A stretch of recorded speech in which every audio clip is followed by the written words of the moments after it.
like that happen in the grand finals. It is not easy, ladies and gentlemen.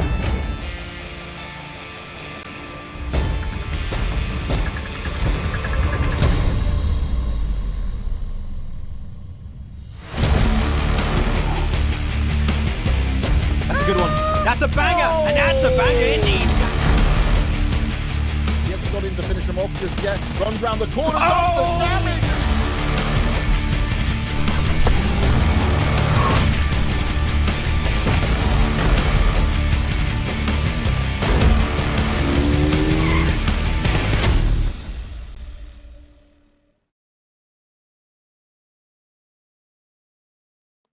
Hello and welcome to the PUBG Mobile Pro League Africa Spring Split 2022. My name is DK, with me is Sproxy, and of course, it is time for our final day right here on League Play. The last opportunity for teams to try and lock in those positions to make their way on through into our final Super Weekend. So it is going to be absolutely nail-biting action, or at least, well, that's what we're going to be hoping for to see on the battlefield today. But before we get anywhere, of course, we got to give a big shout out going out to Monster Energy, our official energy drink partner for the PUBG Mobile Pro Leagues. Now, how are you doing today? Pretty good, pretty good. Ready to see who's going to be going through to that final Super Weekend. I think there's a lot of pressure for some of the teams that haven't had to worry up until now. Yeah, I mean, we've seen the teams really coming in with some absolutely phenomenal plays just yesterday. I mean, we had that beautiful jump come in from SWAT 69. But now today is going to be the day in where we get to see what the teams are going to be bringing in. We are mixing things up a little bit once again. Of course, swapping the Erangels out with Miramar. So we are going to be having a Miramar heavy day.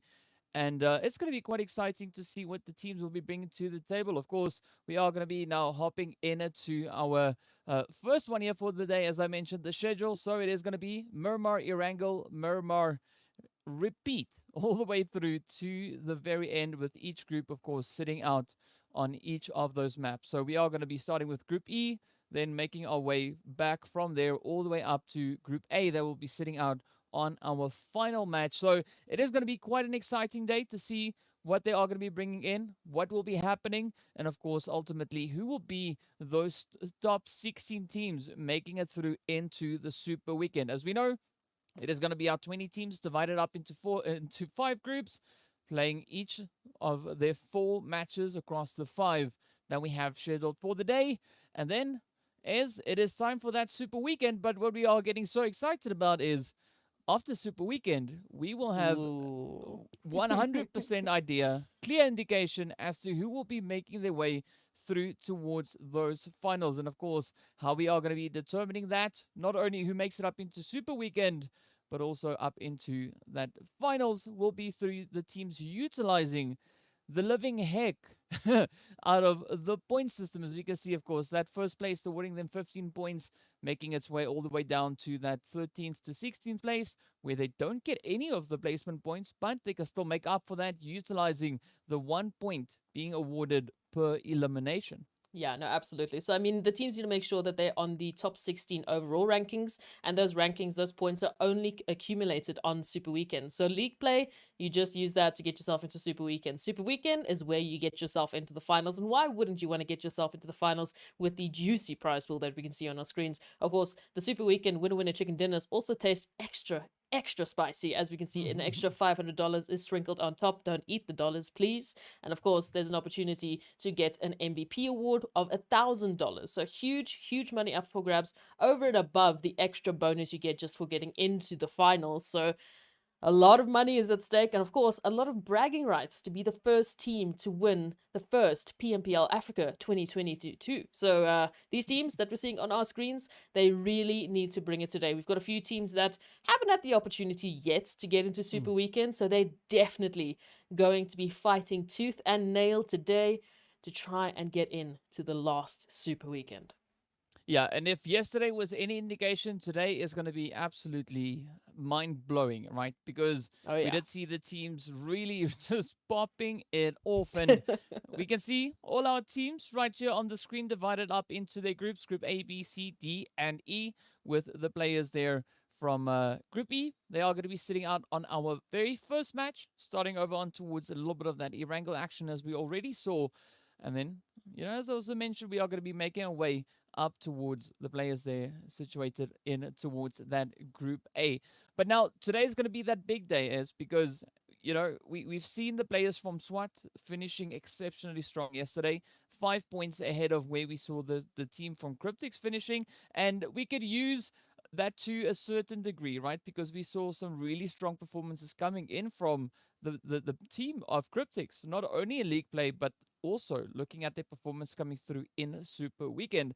Now, I'm also curious to see what the players are going to be doing coming in there from the side of Mad Knight. We know yesterday they finished their current position up in towards 13th place, but looking at the positionings coming in on that leaderboard, it is very much neck in neck, all the way from round about that, I'd go as far as to say from 8th place all the way down the rest of the leaderboard. Any of those positions could very comfortably still change here today. And to make that make a little bit more sense, let's put the overall rankings on the screen for league players. We can see SWAT 69 sitting up in pole position, as I said, just a few points up ahead of the players here from Cryptics. But of course, yesterday was not only an amazing day for SWAT 69, it was also the first day in which we saw Team Umbra picking up a winner-winner chicken dinner. Yeah, and same can be said there for SWAT 69. I mean, those two teams were our first two recipients of their first winner-winner chicken dinners. I mean,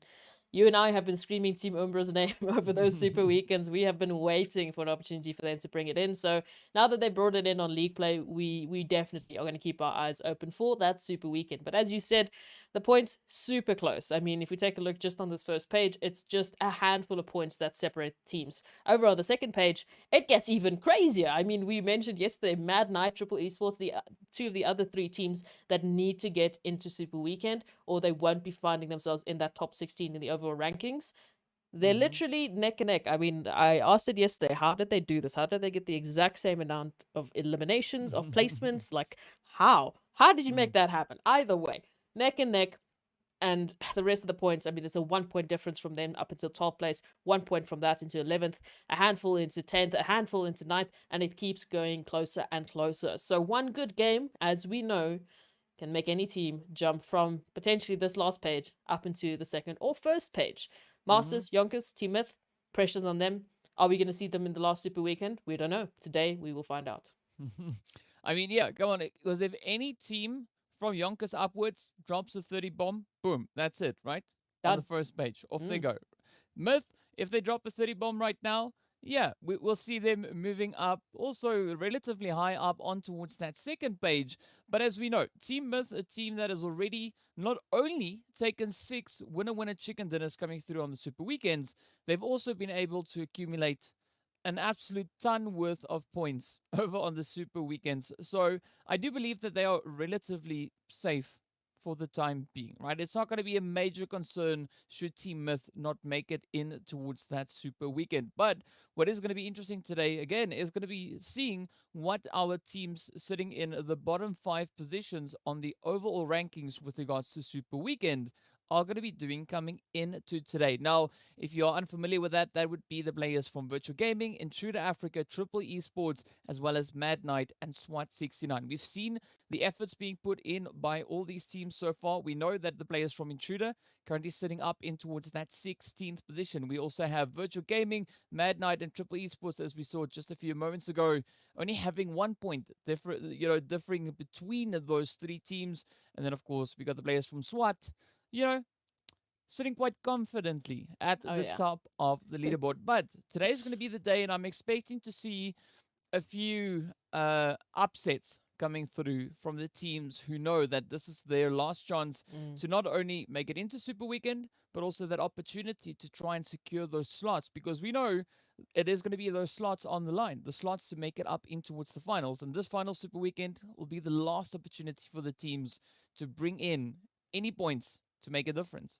Yeah, look, the motivations for these teams to get into Super Weekend is vastly different. It's only like those handful of teams that need to get into Super Weekend because that's the only opportunity they have to potentially get themselves into the finals. The rest of the teams, they've pretty much secured their spots already with the buffer zones that they've been placing throughout, our previous Super Weekend. Some of the teams have been super consistent and have gone to every Super Weekend so far. So, I mean, they're sitting on 30 plus 30 games now, and they've picked up enough points. I mean, like you said, Team Myth, they picked up nearly 200 points in their first Super Weekend. That was more than enough to give yourself a little bit of a buffer, and then obviously extended that throughout the second Super Weekend alongside Cryptics, alongside so many teams that don't really need to worry about getting into Super Weekend for finals. But of course, we know there's also other money at stake. There's also something else at stake for Super Weekend. So motivation going to be a little bit different, and that means the pressure on these teams is going to be a little bit different. So the mental games coming through, they might allow for a very different set of playstyles, and we know that to be the case with league play. We know that league play tends to be a little bit chaotic.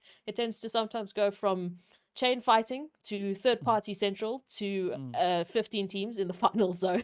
You can't really predict any of it. So depending on how today is going to be going, I think we're going to be seeing some very interesting upsets, especially from the teams that maybe haven't yet, really put their best foot forward, haven't yet put their best performance through. Maybe they're waiting for today. Well, I also do think that they could potentially be waiting for Super Weekend, right? Because we know we've seen that strategic change up going through the shift happening from league play up in towards Super Weekend. So I do think, at least for now, the teams are going to be playing well enough to bring in the required points to try and secure those positions to make it in towards the Super Weekend.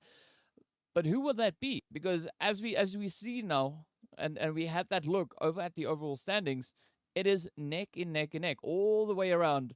And this is where, if teams hold off a little bit too long looking to bring in those strategies, I think that's where it could potentially bite them in the butt. So that's why I'm saying I do honestly think that today is going to be an absolute banger of a day, because the teams know that this is their final opportunity to get into Super Weekend, and that it's going to be the final Super Weekend to try and secure those slots to potentially make it through up in towards the finals. So there's a lot at stake. I mean, today is going to be a super important day. These 4 games that the teams are going to be playing will be some of the most important main matches, rather, that they have been playing so far. Because we know, yes, the other Super Weekends bring in the points, but the final Super Weekend is the deciding one, right? That decides who will be those teams. And of course, also, we need to find out who will be making it in. So I'm expecting some pretty high stakes to come in here.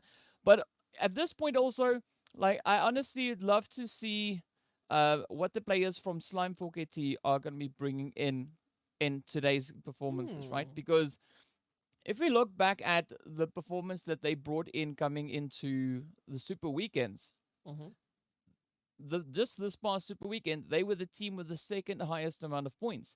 So that already shows to be an absolutely great play coming in for the side there of Slime 4KT. Because if we look back to the performance they brought in on the first Super Weekend, there they brought in a grand total of 87 points, right? If we look at the second, that is where things take an absolutely drastic shift, and it doubles because they came in with over 160 points. So already quite a bit of a shift coming through from a lot of these teams. But I'm also curious to see whether or not Team Myth is going to, step up and play a little bit of PUBG today. We know yesterday was not one of their best days, but we allow one of those off days to come on through. But today is where we want to see Team Myth also stepping up and just flexing a little bit. I think what's also interesting, if we take a look at the rosters of some of these teams, they might bring in their subs on the league play and then keep their players coming through for Super Weekend, which also allows that a little bit of a shift in play style. It's that shift in momentum for some of the teams, that shift in control. Maybe maybe they feel more comfortable or synergistic with certain players as opposed to others. Because as we know, league play, they just need to do well enough to get into Super Weekend. So maybe that was the case for Myth. Maybe they still sussing out the competition. Maybe they have a completely different plan that you and I are completely unaware of. But again, it's okay for them. They have already done enough to get themselves into finals, which we know is where the big bucks are. And they have picked up so many winner chicken dinners. Maybe it's time they share. Okay, maybe they're just sharing the winner chicken dinners. That's maybe the plan. But I'm definitely keen to see some of the teams bringing their performances through. We already saw some adjustments from the first week in league play. compared to now. And the reason we're bringing that up is that's when we had this sort of map shifting. That's when we had that Miramar and Erangel combination. And there, I mean, the teams like Virtual Gaming, the teams like Mad Knight, the teams like SWAT 69, they really, really struggled. And yesterday, SWAT 69, they had huge performances on Miramar. Maybe not they wouldn't win a chicken dinner performance, but huge performances nonetheless. They were picking up eliminations left, right, and center. They were getting up into second place into that 1v1. So it's already like a completely different adjustments. It's like we've seen a different team. They've really done the work, and that can be said for most of the teams. They're constantly pushing that bar, and it's something we keep coming back to because it's so important in PMPL Africa. I mean, it is literally the crux of this competition is to force teams to get better and better up until, well, we see their best performance in the finals. So it's definitely going to be an interesting day today. Yeah, and I mean, like I have to agree with you that things have definitely been really, changing all over the place. If you were talking about the players from SWAT 69 that were just absolutely popping off yesterday, right? If we look at their performance coming in on the first week of league play, the amount of points that they were able to secure after those 2 days across 8 matches is the same amount of points that they brought in the final match of just yesterday. In one game versus 2 One days. game. Yeah. Oh, yeah, no, it is. But it's again those change-ups that come through. So, I mean, the fact that we're seeing so many teams, really showing a little bit more of what they are capable of. We know league play, look, you take it with a pinch of salt when it comes to sort of finding out the true potential of a team when they put into that Super Weekend, when they put into that finals, especially. I mean, you can take a lot of stats from Super Weekend into finals, but still, there's a lot of the teams that are holding their cards. They're only going to show their true potential in finals because, well, that's the end game. That's the goal for these teams. So because of that, there's still many questions we have of these teams. There's still many, okay, well, who's the team we're supposed to be looking at? We have some rough ideas, obviously. We've got some teams that have been absolutely consistent. And then we've got other teams that have been wild cards that come in, like SWAT 69, pick up a 30-point game, and now we're just like, okay, are you going to do that on Super Weekend as well? Are you going to do that in finals? What are we waiting for? It's crazy to just kind of think how you're constantly guessing. Are these teams showing their true potential now? Maybe? Yeah. Are we getting close? Well, only time will, of course, tell what these teams are going to be bringing. And, of course, we are now starting to make our way towards our first match of the day. But before we go anywhere and hop into those games, we need to give a big shout-out there to Oppo. So with upgrade performance and upgraded fun, celebrate your winning spirit with the brand new Oppo Reno 6 series, the designated smartphones for PUBG Mobile, Middle East, and Africa esports in 2022. Now, it is time for us to make our way over on towards those lovely desert dunes to see who will be the teams to step up and come in with a few of those absolutely beautiful points. And, maybe a few chicken dinners to go up alongside those. I mean, we have seen a great distribution of those chickens being awarded just yesterday, as well as the teams step up to the plate, picking them up one after the other. We saw SWAT 69, we saw Cryptics, we saw Team Umbra, as well as Darkness, and of course the players coming in from the side of Lusail. Will we see some repeat chicken dinners coming in here today? Or will we see a few of the other teams potentially stepping up and running away with the chickens? Only time will tell. But now it is almost time for us to hop in. Any predictions before we hop into the first one? Oh, you put me in the hot seat here. Look, I'm still going to be looking at G3 Temper. I'm still going to be looking at SWAT 69. I'm definitely keeping my eye out on Triple Esports and Mad Knight. Those are the teams that have to bring it. So maybe that pressure is going to be what they need. Pressure could 100% be what they need. And maybe it is going to be the thing to, just to kick them up onto that ledge where we see another beautiful performance like what we saw yesterday. But speaking about beautiful, we have a look at our lovely flight path coming in, starting all the way over on towards that western side, just west there of Monte Nuevo and of course La Drillera. And now it is making its way all the way across through Tierra Bronca up towards Campo Militar. So definitely an interesting flight path, not too limiting, at least for the teams, as to where they can reach. But now it all comes down to where it is they're going to be looking to drop in, and of course where that first initial zone is going to be popping up and what those rotations then will be once we know where the first zone's going. Yeah, we had a couple of changes coming through yesterday in terms of their usual drop sites. You know, some of the teams favoring a little bit of a change up coming through. Obviously, we know a few teams joining the party, so that does sometimes force these teams to make a little bit of an awkward decision. But I do like that we saw so many different angles into the game, and once again, that sort of south eastern side zone coming through. So I mean, again, we saw that yesterday, right? We had a beautiful opportunity to see some of the crazy plays there towards La Bandita and there towards the crater, but already starting off with a little bit of a hot drop here between SWAT 69 and Triple Esports. So this could be very, very interesting. Yeah, Chumacera is where the action will be. As we can see, of course, El Chapo keeping a very watchful eye. El Chapo looking really good yesterday on Miramar, but now we get to see whether or not that is going to be the case once again as Sabir comes through with a quick trade-off there on towards AWAM, as AWAM now gets whammed back right up in towards the lobby. You can see the rest of the team now also just starting to potentially move themselves up a little closer. We got Fromar up in towards the north, and then we have Thor and Master positioned up on the southern side. Oh, nice case of hide and seek coming in here from Sabir. So far, 2 for 2. Okay, no, that was beautiful timing. SWAT 69, they are on something else. They got some great energy behind them, and all of a sudden they are looking for their first team wipe, finding the third. Just one more left. Just one more. Where they're hiding? Where they're hiding right now? Triple Esports, unfortunately, down to 1, and from Mar on the bike we go. You know, DK, we were talking a little bit about bikes off camera. I think he found a good one. You know, it looks like a good bit of speed here to get out of that situation. Yeah, but that's a magical one because even when he gets off, it stays upright. You know, I'd love one of those. Yours doesn't No, do that? I have to put the stand out, and then I have to put the stand out, and then it kind of leans slightly over. You know, I don't have one of those fancy bikes that when you get off, it stays upright. I'd love to have one of those.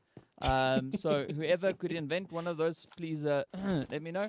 But it's I mean, sometimes if you look at the dynamics coming through for the vehicles in game, it's sometimes a little bit scary, right? Because like I look at what some of the players do with their vehicles, and I'm like, well, mine doesn't do that. We had them parking cars on fences, on tin fences. I've seen that. I've seen that IRL. I've seen that IRL. On a right? tin fence. No, that wasn't tin. That was concrete. That was tin. We had one on tin. We had one on concrete. Yeah, well, if it's like, I don't know, I don't want to go too deep into that, but let's just say yes. It's probably based on some form of reality. I don't know whose reality, but it's based on some form of reality. Special reality. Yeah. It's a very unique kind of reality that allows for tin walls to or tin fences, as you'd put it, to support the weight. But you know, like, come on. Okay, so it's PUBG. Things work a little bit different here. But of course, now speaking about things working differently, this is where I'd like to see the team's brains starting to work a bit differently coming into this final day of gameplay, at least for the league play, right? Because we've been talking about this quite a lot already today. You know, we know the slots are open, but I'm really curious to see what dynamics the teams are going to be looking to bring in. Because looking at the map, everything seems fine, right? There's nothing out of the ordinary. The teams dropped in locations where we would pretty much expect them to be dropping. So at least in that regard, all seems fine. But that's not going to be enough for today. We need to see them now looking to take it that extra notch up, as you've been saying before, right? Yeah. We want to see the teams looking to hone in a few more of the skills. Yes, we know it is league play, so we're not expecting them to go absolutely ham, you know, not to go like 110% or whatever the case is, but we're still interested, right? We still want to see what it is that they're going to be doing here today. We want some of those breadcrumbs, you know? We want to see that that's 2,000 IQ plays coming on through and really giving us maybe a bit of a lesson, because we know DK is a bot and he needs some assistance. Now, Intruders taking a bit of a rotation through. What's interesting to me is Raouf right alongside Blackjack. Of course, the last remaining hopeful there of Triple Esports has also now rotated into Los Leones. So I'm not sure. This 3-1 split coming through from Intruders, maybe once again similar to what we saw Cryptics do on Erangel, a little bit of a scouting position, get some information, find the best pathing into the zone, because Los Leones pretty close to center. Like that would be a pretty opportune spot here, coming through of course from the southern side. So interesting to see Intruders running that as well. Now actually busy with that regrouping, and of course the rest of the teams making the rotations through. I mean, Cryptics coming through from a little bit of an interesting spot there. We normally do see them drop towards Chumacera as well, or just a little bit closer to those southern islands, and now they've had to take a little bit of a longer rotation, but that means they come behind so many teams.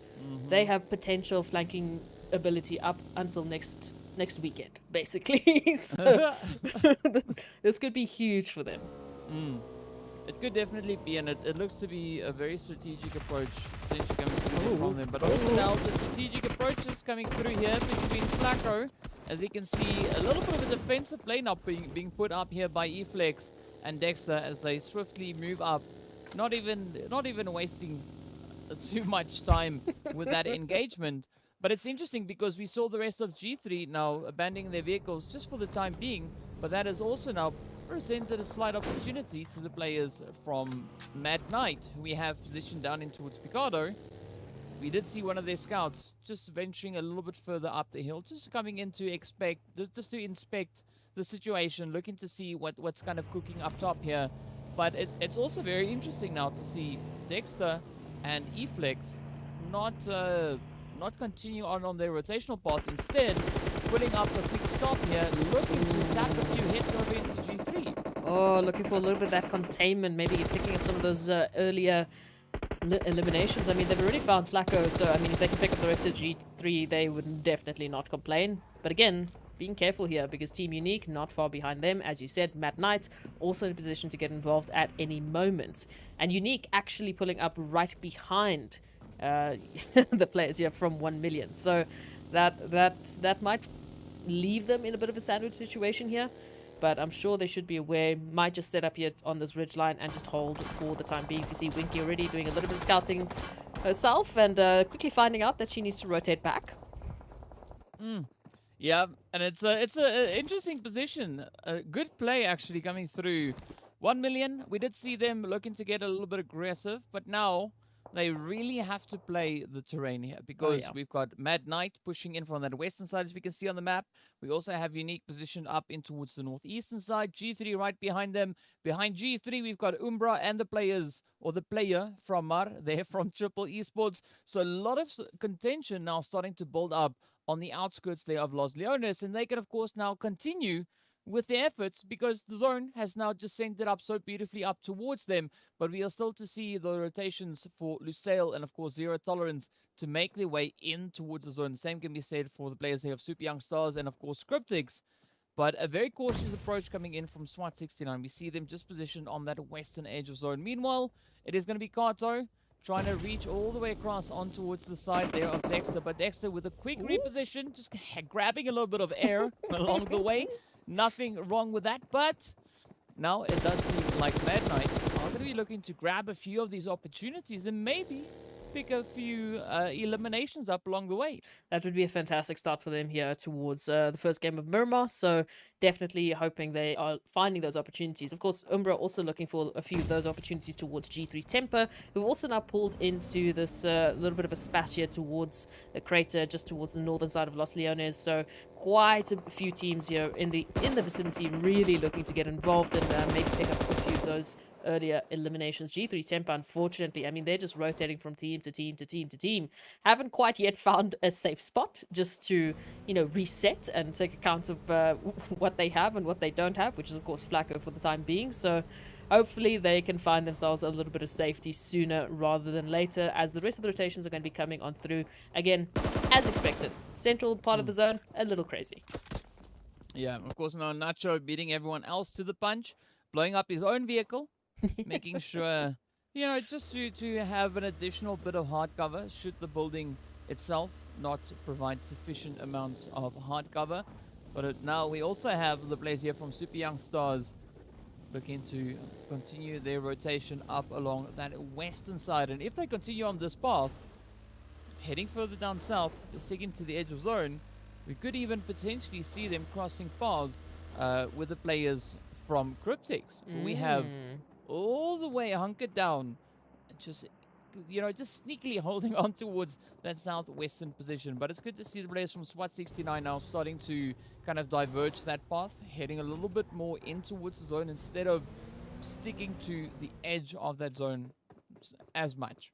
Yeah, no, like staying for now, keeping safe, and I think that's going to be a very important tidbit for a few of these teams. We want to focus on rotations, we want to focus on those placements, get into the final zone where the chaos really begins. But for a few of the teams that have found themselves already set up with those earlier rotations, looking for a few of those containments, looking to gatekeep potentially some of the teams into their more preferred spots, they would not shy away. As we can see, Salam already spotting out just the heads of Zero Tolerance and just holding the line for now and just getting into the information, but not going to be acting on it just yet because they have to be the ones to get into zone. Zero Tolerance is standing between them and center zone. So starting a little bit of a fight now with the way that they are split up might not be the best opportunity. From Mar. He found a nade. He found the wrong side of a nade. And now back in the lobby. Yeah, that's all thanks to Morteza sending a beautiful one out right up towards them. But now, up comes the challenge, right? We did see yesterday that the players from SWAT 69 were able to send Cryptics backing, but now they are, put in the same kind of position once again as we see that zone. Now taking a beautiful shift up towards a slight northern direction. And we have the players actually from Mad Knight alongside 1 million also positioned up in towards the northern side. I'm liking that position going through from the side of Umbra. Almost smack dab center zone. So just holding on to whatever position it is they are able to secure. But looking at where this region is going, this is where, again, positioning is going to be absolutely crucial. It's going to be key. If the teams are looking to succeed not only in this phase, but also moving through into the coming phases, they will have to establish a good stronghold in one of the compounds currently positioned up in towards the zone. Yeah, absolutely. Get set up earlier rather than later when you are trying to fight your way into the zone with all of these teams, as we see Blackjack, for example, having themselves already set up and just shooting at you as you try to get into safety. So Intruders now having to make that rotation, maybe gonna stop, not sure. For the time being, they're still sort of just trying to rush on into the zone with Blackjack just up ahead of them, going right past and straight into center zone, which again many of the teams are trying to do. So heavy migrations, as we can see. Umbra, we know, very close to that center zone, already now being surrounded not only by G3 Temper, but of course Blackjack is in the vicinity to get involved at any moment's notice alongside Intruders. So plenty of third-party possibilities, and Umbra need to be careful. If they've got that central zone, they need to be aware that everyone will be looking towards them to take them out of their buildings and say thank you for the free real estate. And I expect that to happen, particularly moving into the next phase. At least for the time being, it seems like we're having a lot of focus being put into those positionings for the teams, which I really do appreciate. But now, as we wait to see what the next shift is going to be bringing on through, that is where the teams will be tested to see whether or not they've not only chosen a good position to move into, but also whether or not they'll be able to defend said position. We can see several hits now continuing all over the place. El Chapo's vehicle getting blown up there. That is never a bad one to have happen. It is bad when it happens to your team, but if we see it in the feed, then, DK's like, woohoo! DK's happy. DK's a happy man. Explosions, I love them. So, I mean, as we know, DK just looking for those vehicle explosions coming on through. And again, still huge opportunities for Mad Knights as well. I mean, they've pretty much got that northern side to themselves for the time being. Got a lot of teams towards that central band, maybe even towards that northeastern side. But Mad Knight, they're sitting pretty. They're just waiting. They're like, come, let's join the party, as we can see. So yeah, the zone shift, this next one, really will tell us how much pressure these teams are going to have to work with.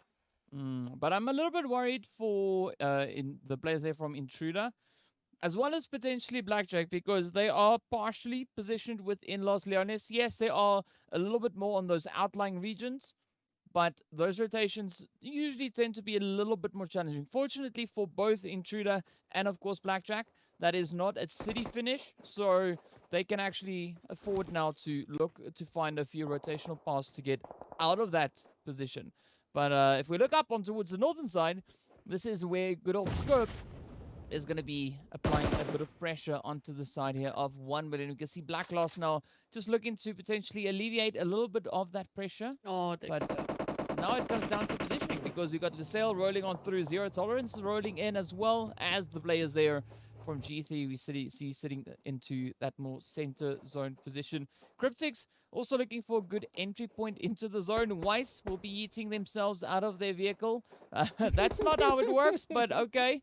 We can go with that one, I guess. And now this is where those pressure positions are going to start coming through. Ooh. Zero Tolerance being tested, looking to see if they can hold onto their compound as Lusail now starts advancing in from that northern side.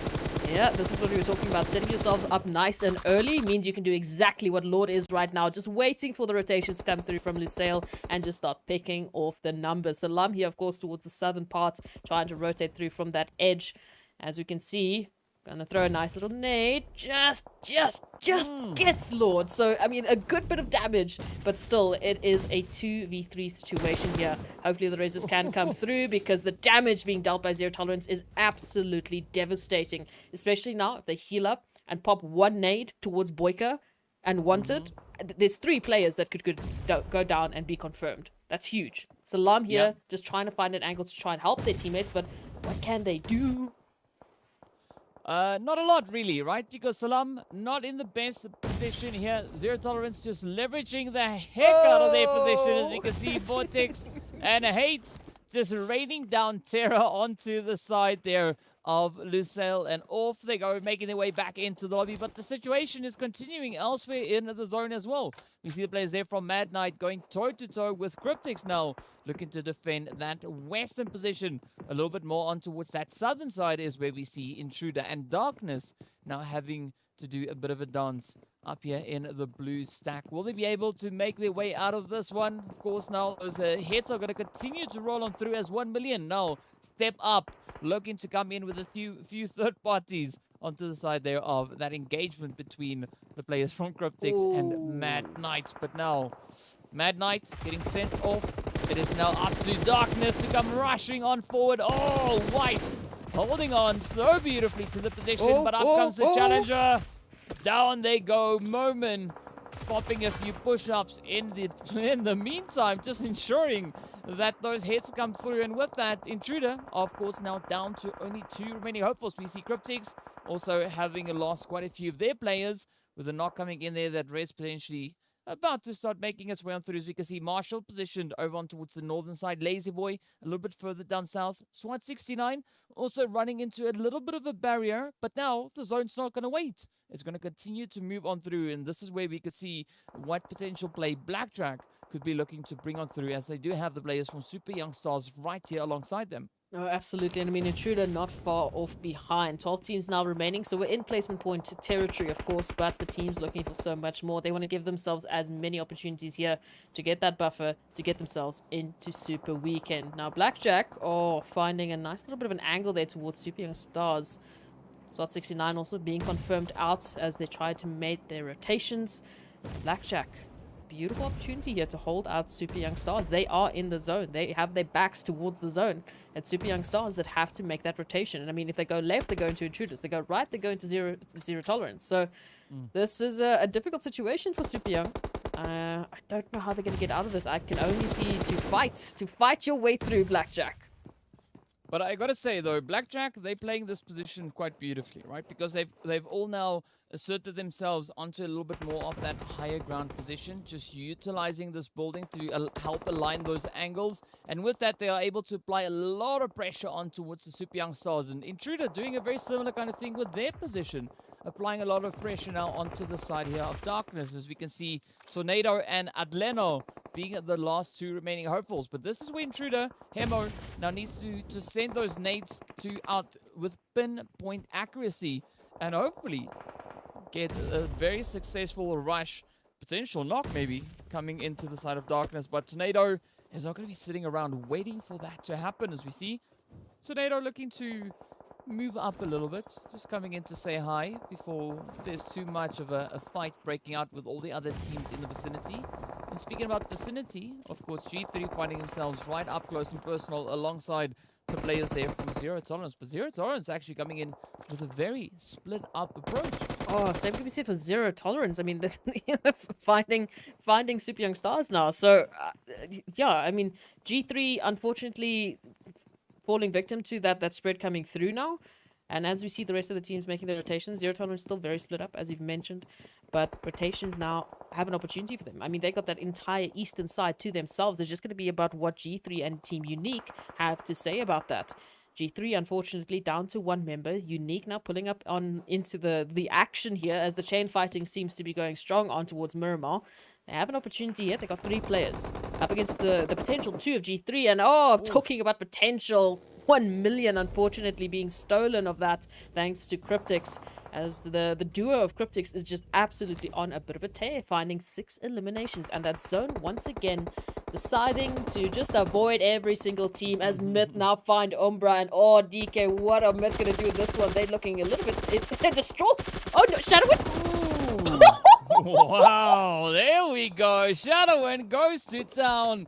Just blazing through the entirety of Team Myth, coming in with hit after hit after hit. Wasted coming in with a quick assist there just to ensure that squad wipe comes on through. But beautiful play coming through from the side of Team Umbra. Meanwhile, over on towards the eastern side, it is going to be G3 and Unique alongside the players here from Zero Tolerance. Still having to make the pushes back in. And of course, speaking about pushes, the super young stars pushing Blackjack back as they now send them off. And with that, they don't even lose a single player. The only thing that happened was that Chala got knocked out.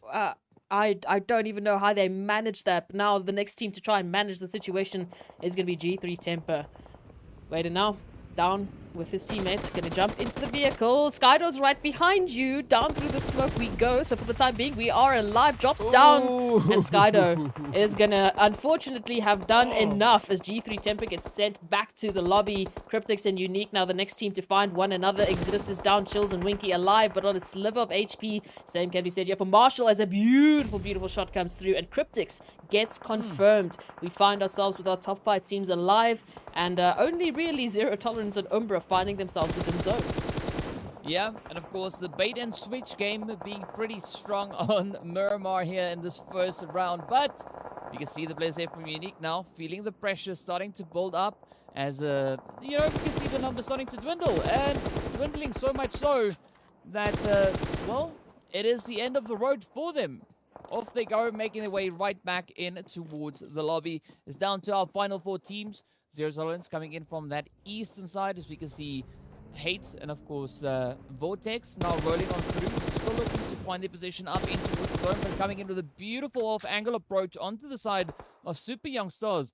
We see pinched up alongside a few rocks along the way. Umbra also now going to be trying to deal with the threats coming through from Zero Tolerance as Morteza steps up with a beautiful one alongside good old PRZ. A lot of sprays coming through, but that is such a difficult, challenging position now for Zero Tolerance to try and get themselves out of. As we can see the players there from Intruder now also having to pack their bags, shuffle back up in towards that lobby. But the fight for this chicken dinner continues as we are down to our final 3 teams.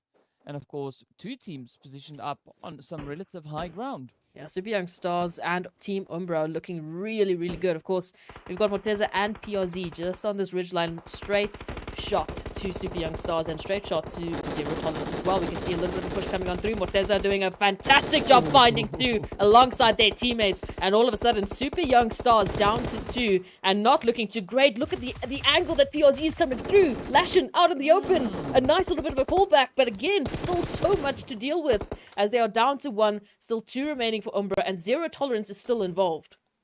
Well, I'm liking this push going through here from the side of Umbra. Absolutely relentless in their efforts. But now, will they be able to close it up? Shadowwind does not want to overextend this position just yet. Chala now getting lit on fire. Shadowwind just rumbles on through, gets the spray down, and down they go. Shadowwind not done there just yet. Moves over onto the next one. Now taking aim towards Zero Tolerance. You can see Vortex down for the count. Hades feeling the pressure, the blue zone. right up Umbra! alongside them. And there we go. Team Umbra coming in with yet another winner chicken dinner. This is what we want to see. And the teams are just stepping it up all the way. Oh, I love that we've seen the screen 2 times now in league play. It has been so long that we've been waiting for those winner chicken dinners. Now we get 2. Wow, we're getting spoiled here, DK.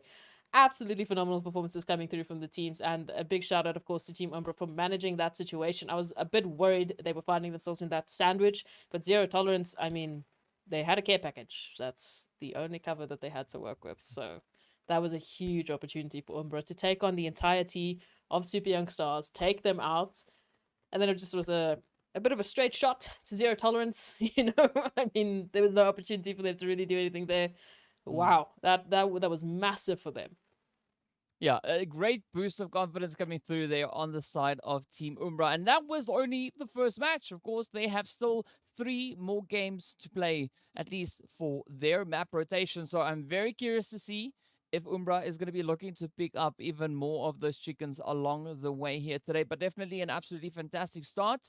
Kicking off the first match with some beautiful performances coming through there. Again, a little bit of a challenging zone making its way through there, but the team's coping quite well with that. And it's interesting to see how the dynamics are starting to work, right? Because yes, we understand a few teams not playing full strategies, but still the performances we have happening here, a good setup once again coming through there from the players of Intruder, also looking to just make their way up into those much later phases, and they were quite successful in accomplishing that, right? They made it past that top 10, and as we know, the higher you get up, the more placement points you get, and at this point the teams are fighting to secure as many points as they can, and we can see those efforts being brought in by the 5 teams who are in particular need of making their way up in towards the Super Weekend. So a very satisfying Miramar happening already. I love it. I love that we're seeing these teams really take on Miramar because, as you mentioned, we got a little bit of extra information that some of the teams really don't like Sandhawk. So Erangel and Miramar were then the maps that I was waiting for performance. And I was saying, these teams, they need to bring it on Miramar. So, I mean, we've had a fantastic first start to the day. Let's take a look at those highlights just to remind us of the insane plays we witnessed.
Morteza and Shadowwind, definitely the MVP in my heart today. I mean, they just stepped up so beautifully right there over on towards Miramar. I mean, Shadowwind coming with a beautiful spray down as we saw, just strapping the teams up ahead and just going to town, and some beautifully well-placed nades making their way on in. But of course, speaking about well-placed nades, let's move into some well-placed match rankings to see how many points the teams were able to bring in this last match.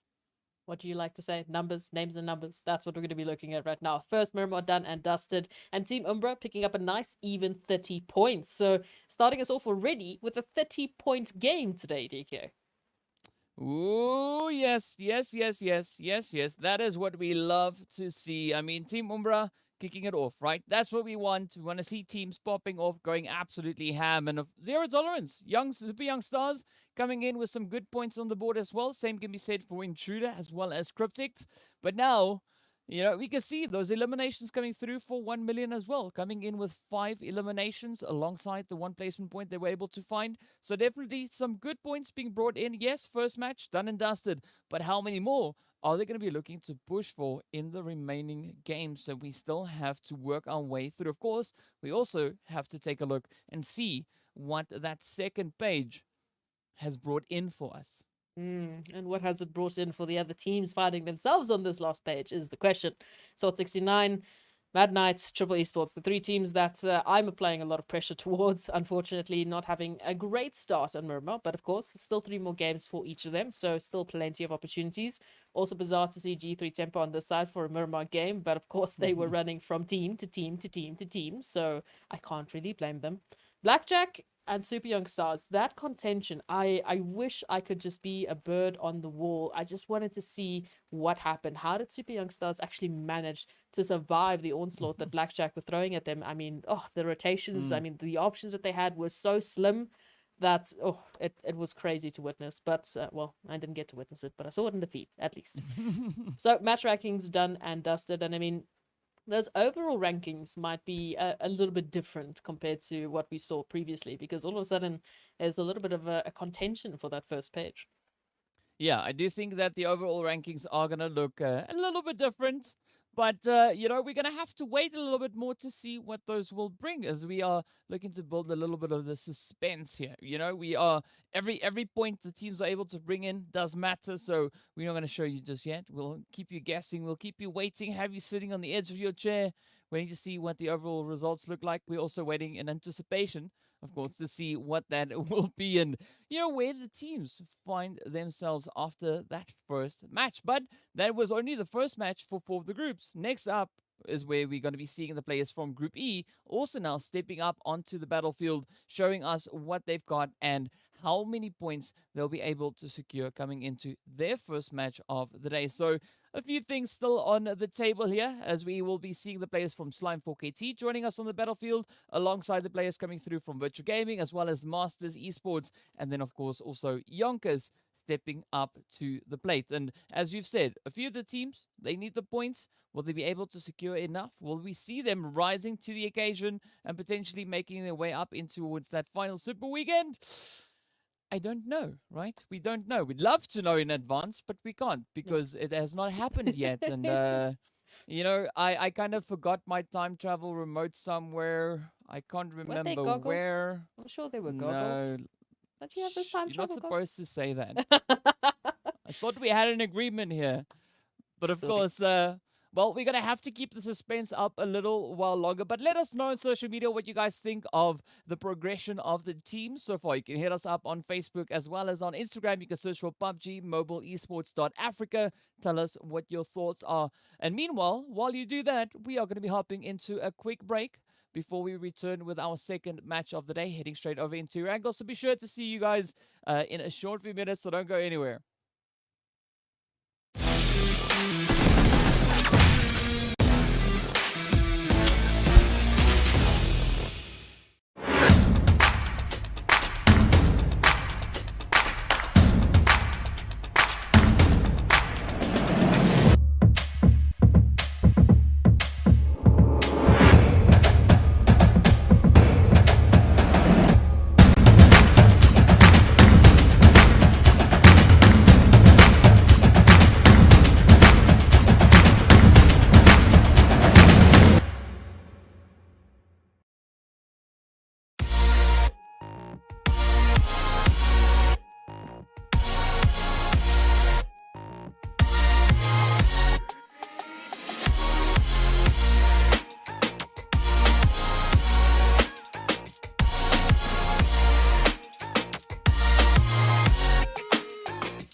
Hello and welcome back to the PUBG Mobile Pro League Africa Spring Split 2022. Of course, we're getting ready for our second match right here on our last day of league play.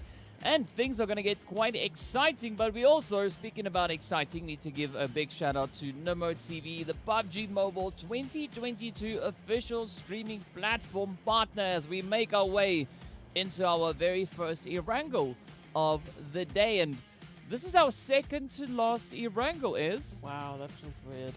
I don't like that. Take it back. Take it back. I don't like it. Stop it. It's too late. No, I don't like it. Yeah, okay. No, but it's fine. I'll ignore you for now. Take a looking at that lovely flight path. We are going all the way up to Kameshki, so I'm a little bit interested to see if Cryptics is going to drop there. We know that's one of their alternate drop sites, and Georgia Pool was a little contested yesterday. So maybe they might be taking that change coming through. Again, quite a few changes came through with the Erangel drop site specifically. Obviously because of the addition of teams. You know, we've been so used to seeing certain amount of teams in Super Weekend that we've been so used to those drop sites. So now a little bit of competition coming through for that. We even see Triple Esports actually dropping towards the military island, which is a nice bit of a change.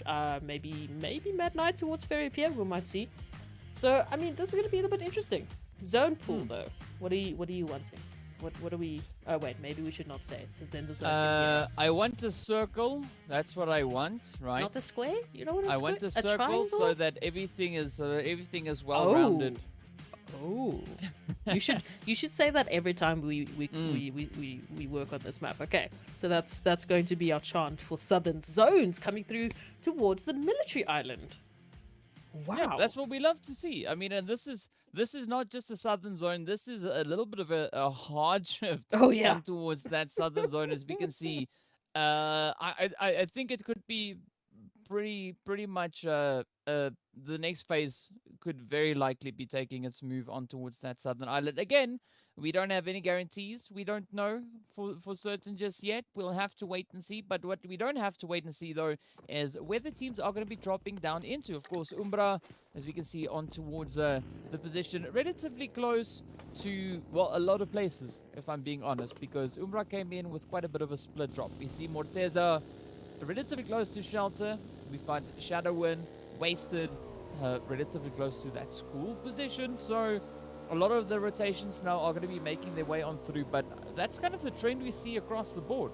The only teams we see dropping in their usual spot would be the team like Slime 4KT, who went straight up in towards Yasnaya, Virtual Gaming, who went straight up in towards the Povka, Blackjack in their usual spot, and then of course we've got the players from from Cryptics rather, moving up into their usual position as well. The rest of the lobby is looking pretty active. Of course, also G3 holding their position towards that eastern bridge, but I think that could be quite an essential position to hold, seeing that both bridges are in play. But I'm expecting a little bit more contention coming in towards that western bridge. Yeah, look, we saw that happening yesterday as well. And now all of the teams are really going to make me in the mood to go dirt biking or bugging, because it looks so much fun. It's going to be a lot of fun. But we can see all of the teams jumping into their vehicles, just hightailing it to that southern side of the zone. Some of them not really even taking too much time to loot. They rather want to get into a good position here, because as we know, it's going to be quite contentious. I mean, if we take a look at that western bridge yesterday, we didn't even have such a southern shift, but we still had so many teams here sitting and ready and waiting for it. And G3 Temper on the eastern side was well, they were just sitting there and being like, well, but, you know, we set up so nicely for you guys, and you just don't want to join the party. What's going on? And once again, that seems to be the theme. Only Darkness really getting close to G3 Temper now. You can see Super Young Stars, rather, making the rotation alongside Mad Knight. Myth already on the military island as well. So we've got officially 4 teams already here. Maybe 5 teams, as we can see Zero Tolerance coming through as well. And yeah, this is going to be fun. This is definitely going to be fun. Yeah, it is going to be a crazy party right over here. But there might be a few hang-ups as well, as they are, of course, going to be fighting for controlling position on towards that bridge. But aside from the teams currently hoarding the bridges, the rest of the lobby is just, you know, going through the looting phase, just enjoying the peace and quiet they have up in towards those northern territories. So yeah, I'm not expecting a lot of chaos to erupt just yet. We did see the players there from G3 just carefully and cautiously looking on as the players from Darkness made their rotation on towards that southern island. Zero Tolerance now also going to be pushing it on that western front with Moment, as you can see, not even wanting to hop in the vehicle, instead choosing to hop on top of it, just surfing. Flexing and showing off a little bit, but there's nothing wrong with that. It's surfing. It's car surfing. Yeah. Like, I said they were making me in the mood to go, like, you know, I don't know, bundu bashing, but now all of a sudden I want to go car surfing. I won't do it ever in my lifetime, but hey, the option is there for some of these teams. Zero Tolerance now making a bit of rotation as well towards a little bit more of the western part of that island, really keeping towards the edges, hopefully to avoid some of the teams that are looking to rotate on up. And unfortunately, I guess for the duo here of potentially Super Young Stars, they find themselves smack bam in the two duos here of Zero Tolerance. So curious to see if that's going to come to fruition, if something's going to happen there. But the rest of the rotation still being made. Blackjack Esports and Virtual Gaming. Oh, thank you, observers. It's like you can read my mind. Now finding themselves here towards Milta Power. And of course, Petrox, as we can see, alone, waiting for the team to regroup. Blackjack just rotating right on past. A little bit of damage has already been dealt, but it seems that that's not going to come to fruition. Just going to be focusing on rotations for now. Rest of the teams, very interesting. I mean, northern side, really quiet. But at least today, Petrox does not have to be too worried about virtual gaming, right? Not like you said yesterday. So today, Petrox can just relax. I don't know. I'm just double checking, making sure that you know all is good in the house of virtual gaming. But okay, Mr. Zoon. I also have plenty of ammunition. Yeah, but as we can see now, even Blackjack, they're going to be looking to zoom themselves out in towards the water, while they still have the enough time and a great opportunity to do exactly that. Swim. You see, the thing is, like, if I make up new words, I own them as well, right? I just reuse them and meme them myself, because why not? I was going gonna make an imposter joke later, but now you've spoiled it. Well, I had to be a little bit of an imposter there, but also we now, speaking about imposters, are looking onto Dark Knight and the players here from Mad Knight, looking to see which one will be potentially yeeted out, making their way in towards the lobby there. So we got a little bit of prediction coming through. You said Dark Knight? You said Dark Knight. Oh, Darkness. All right, sorry. The Batman references coming through. There was a new player. As you can see, Manuel getting the first knock up in towards the Beast. Agent 47 now just quickly pushing up onto a little bit more of a high ground position here. I still want to see that Hitman play come through. I mean, Agent 47, that's what I want. Maybe the order has been put in, waiting to see whether or not, that's going to come through. I'd love to see some interesting plays coming in, but it is still now going to be the players here from Darkness, not Dark Knight. Looking to find a bit of an angle. We can see 3-3 Zamo. Also just looking for a nice place to potentially call home. But it's a very interesting approach coming in from the lobby here, because we've got a few teams still just, going about their business up in the north, while the rest of the lobby has kind of, diverged and converged down on towards that Sosnovka military island, with a few fights very soon to break out. I feel like I need to apologize to the viewers. It seems we're in a bit of a punny mood today, so we'll see how long that's going to last for the time being. Don't worry, we'll see what happens.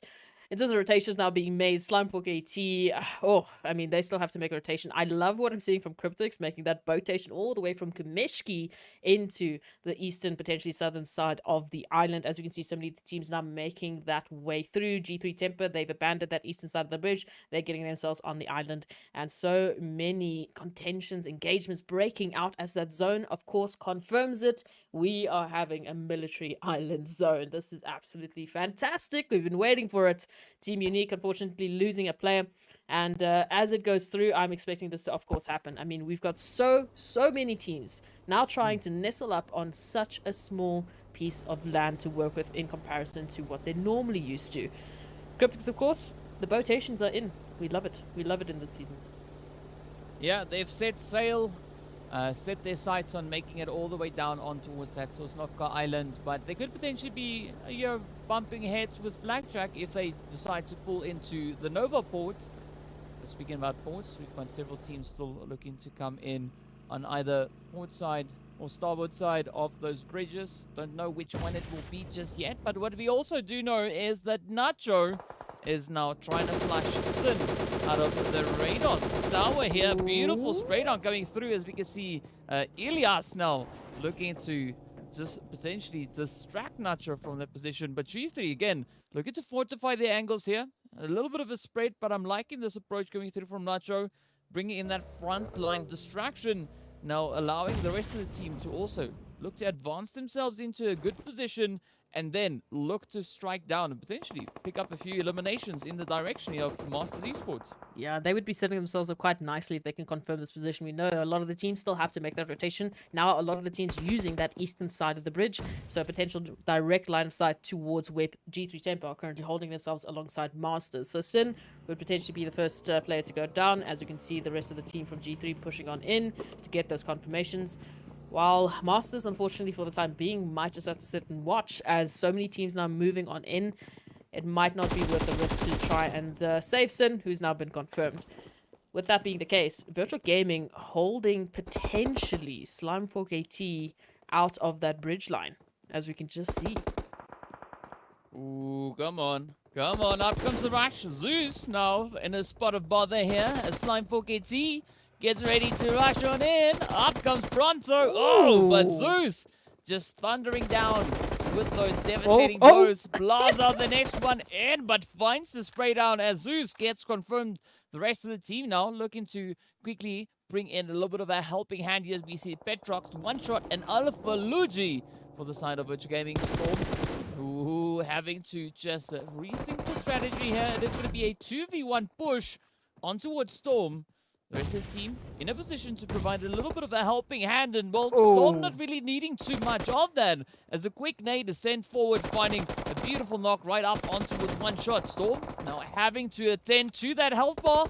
The vehicle getting blown up. That is beautiful. Storm now having an extra additional smidgen of hard cover to utilize, but will that be enough? Oh, that was close. The vehicle's now getting flung in the mix as well, but down goes Plaza, down goes Storm. Virtual Gaming looking to bounce back, but Zeus now caught in a very compromising position. I don't like this, because the longer they take, the more potential there is for some crazy shenanigans to happen here in the zone. But for now, Virtual Gaming, they've got two players still up, and Adam trying to just stay a little bit apart so that one nade can't take them both out, like just what happened with Zeus finding one shot. Looking for a bit more. Confirmation is now going to potentially come through. Petrox up close and personal. Zeus around the corner. Storm still knocked. Zeus down to a sliver of HP. That zone is ticking away. Okay, just medkit in the hands. They have a potential here. Still though, that nade still coming through. That's the confirmation of the Storm. It's just Zeus now left, having to take on the 1v2 from Virtual Gaming, and it's not going to be enough. Oh, that literally could have ended so much sooner. He had 1 HP with that zone tick. Yeah, Zeus's thunder getting stolen right there as the players from Virtual Gaming come in with a beautiful clean sweep. But now, as we look on towards that western bridge, this is where the players from Umbra are also going to be looking to apply a bit of pressure. As you can see, Lusail put up in the building, but the rush is coming in. Chico cooking up a potential nade, sends it out. Fortunately, there is some good off-angle plays coming through, but Shadowwind looking to step it up. Down goes Boyka. Now the rush comes in. It is going to be Shadowwind up against Chico to see which of these two teams will be walking away with this position. The mollies come in the window. Is it going to be the end game? Not just yet. But now Lusail with a quick reposition. You can see Chico heading up onto the roof. Shadowwind having those ears just beautifully dialed in. Looks to send one up. Fortunately there for Chico that those walls provide sufficient cover, but will they provide sufficiently enough cover as Shadowwind pushes in and clears it out? Beautiful play coming through from Umbra. Now all they need to do is reposition back up in towards the zone. Oh, that was a cheeky angle. I love that. Coming on through now, Team Umbra, turning their attention, of course, towards the bridge line that YONKOUS has currently got in their possession, holding the line, waiting for YONKOUS to make that rotation. So either disengage and take a bit of a swim, or have to fight on through. That is pretty much the options that Umbra really have, unless I can't see why they'd want to take a huge zone rotation. So let's just ignore that possibility for the time being. As we can see, many of the teams still making the rotations in. Cryptics on the port side with Blackjack now being in a little bit of a spot of trouble, as El Chapo now falling to that blue zone, and Cryptics falling on out back into the lobby. Blackjack still in this one as well, with only one member remaining in the zone, right behind Virtual Gaming. So some rather precarious spots that we see some of these teams having to make rotations for, and this is the beauty of the southern zone. It means we get some crazy shenanigans like this. Yeah, I gotta say I am absolutely in love with these crazy southern shifts, and of course now the teams can continue on with their engagements. We can see a beautiful mash convergence over in towards that military base with the players from Virtual Gaming now swooping in from that eastern side, looking to pull up on towards the south. We got Unique on the outskirts of that military base. The zone now just focusing up even more so, and now it is going to be a fight for control of that military base itself. We got Masters up in the north, G3 over on the east. We got Triple Esports situated on towards that southern side, and of course Zero Tolerance holding the western front. But will they be able to hold on long enough to make it all the way in towards those late phases? Of course, we can see the big bad blue zone now coming in with a few devastating blows onto the players there from Umbra. Oh, and down they go, making their way back in towards the lobby as Wrath comes in with the final blow into Wasted. And now we are down to only 12 remaining teams. Yeah, that's the expectation we normally have with the teams holding that bridge line, waiting for those rotations to come on through. It's a beautiful opportunity, of course, for YONKOUS that they have capitalized. Now, we're back into placement point territory as we can see the teams making the rotations in, trying to find a little bit of an angle to work with here.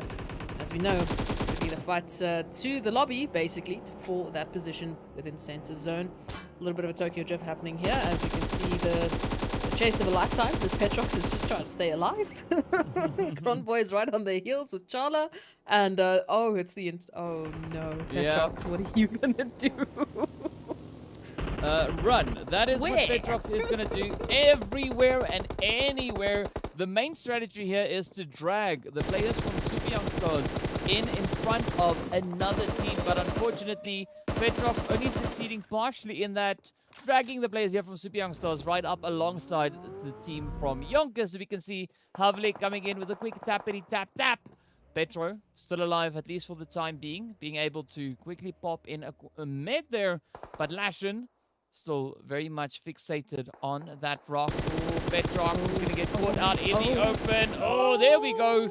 Oh, it's not going to be enough. Lashin just dealing out those hits, and down it goes Petrox. It now turns to Alpha Luigi to try and keep the hopes and dreams alive for the side there of Virtual Gaming.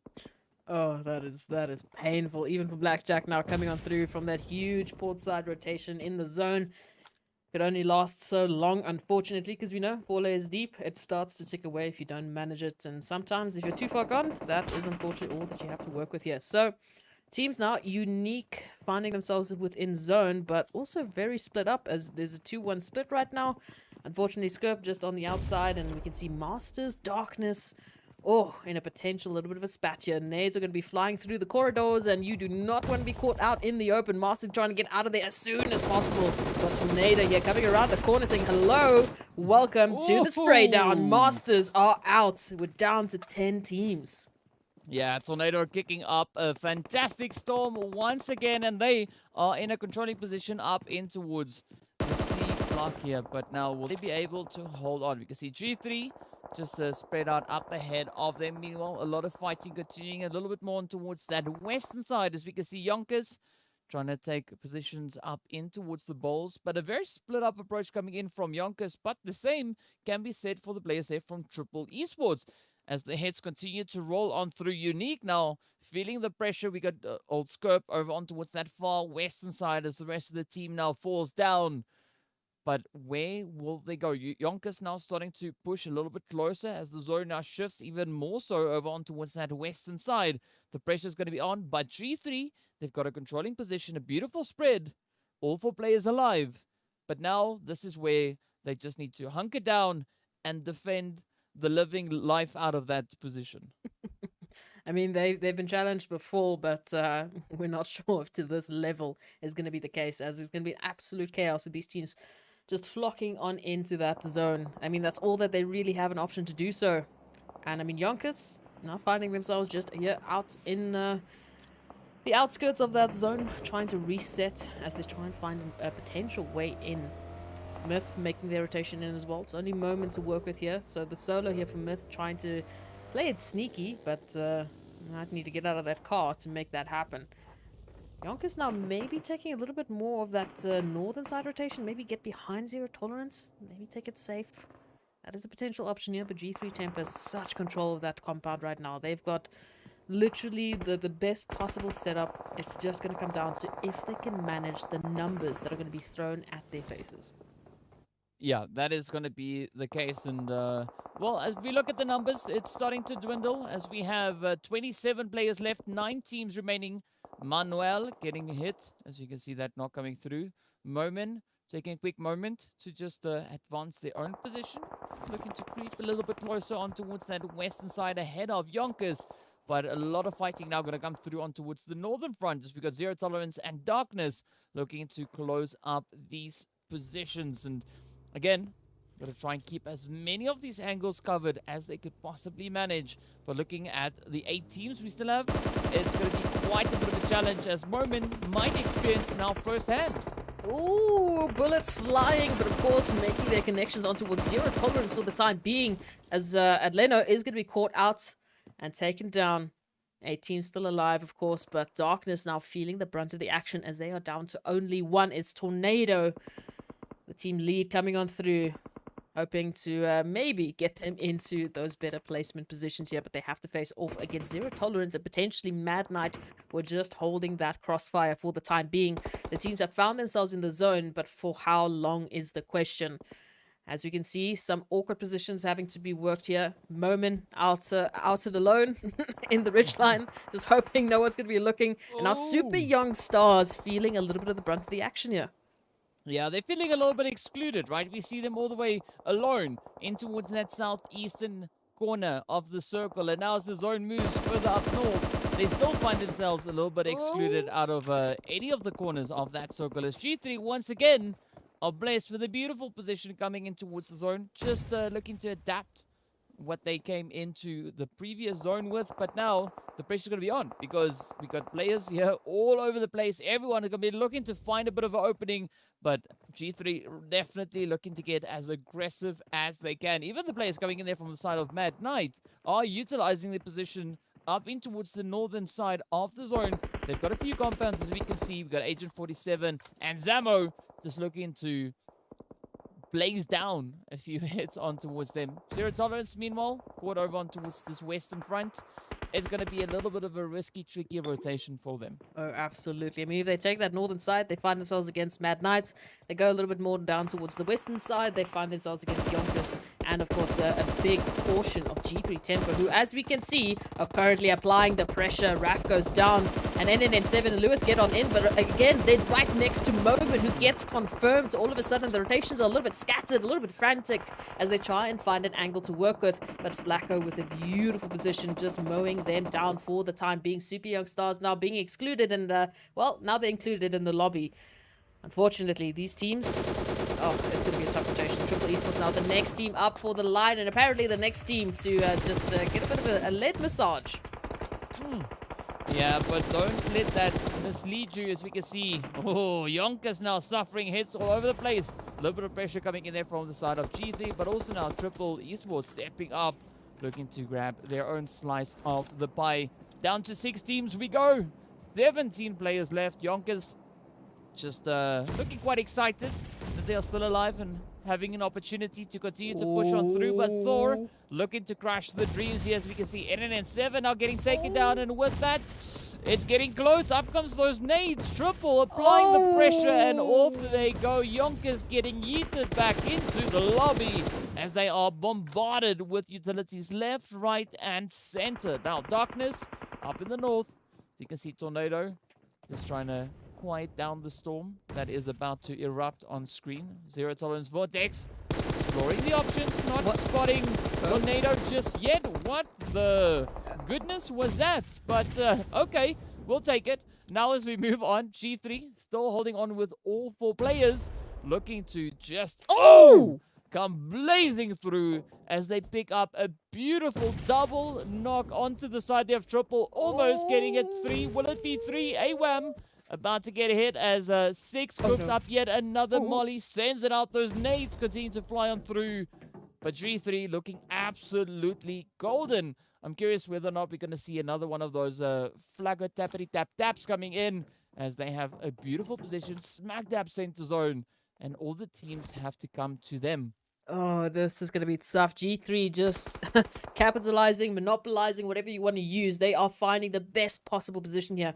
AWAM now moving on in, trying to send back a little bit of those revenge nades to come and find a little bit of something towards G3 Temple, but it's not making the connection, of course. G3 with that duo split now, 2-2. Nacho and, of course, the rest of the team have an opportunity to get some good information. If they take the push, Waden and Six are there to make it happen. Of course, zero tolerance are being confirmed. Triple finding Waden. Now, all of a sudden, G3 at least with one down.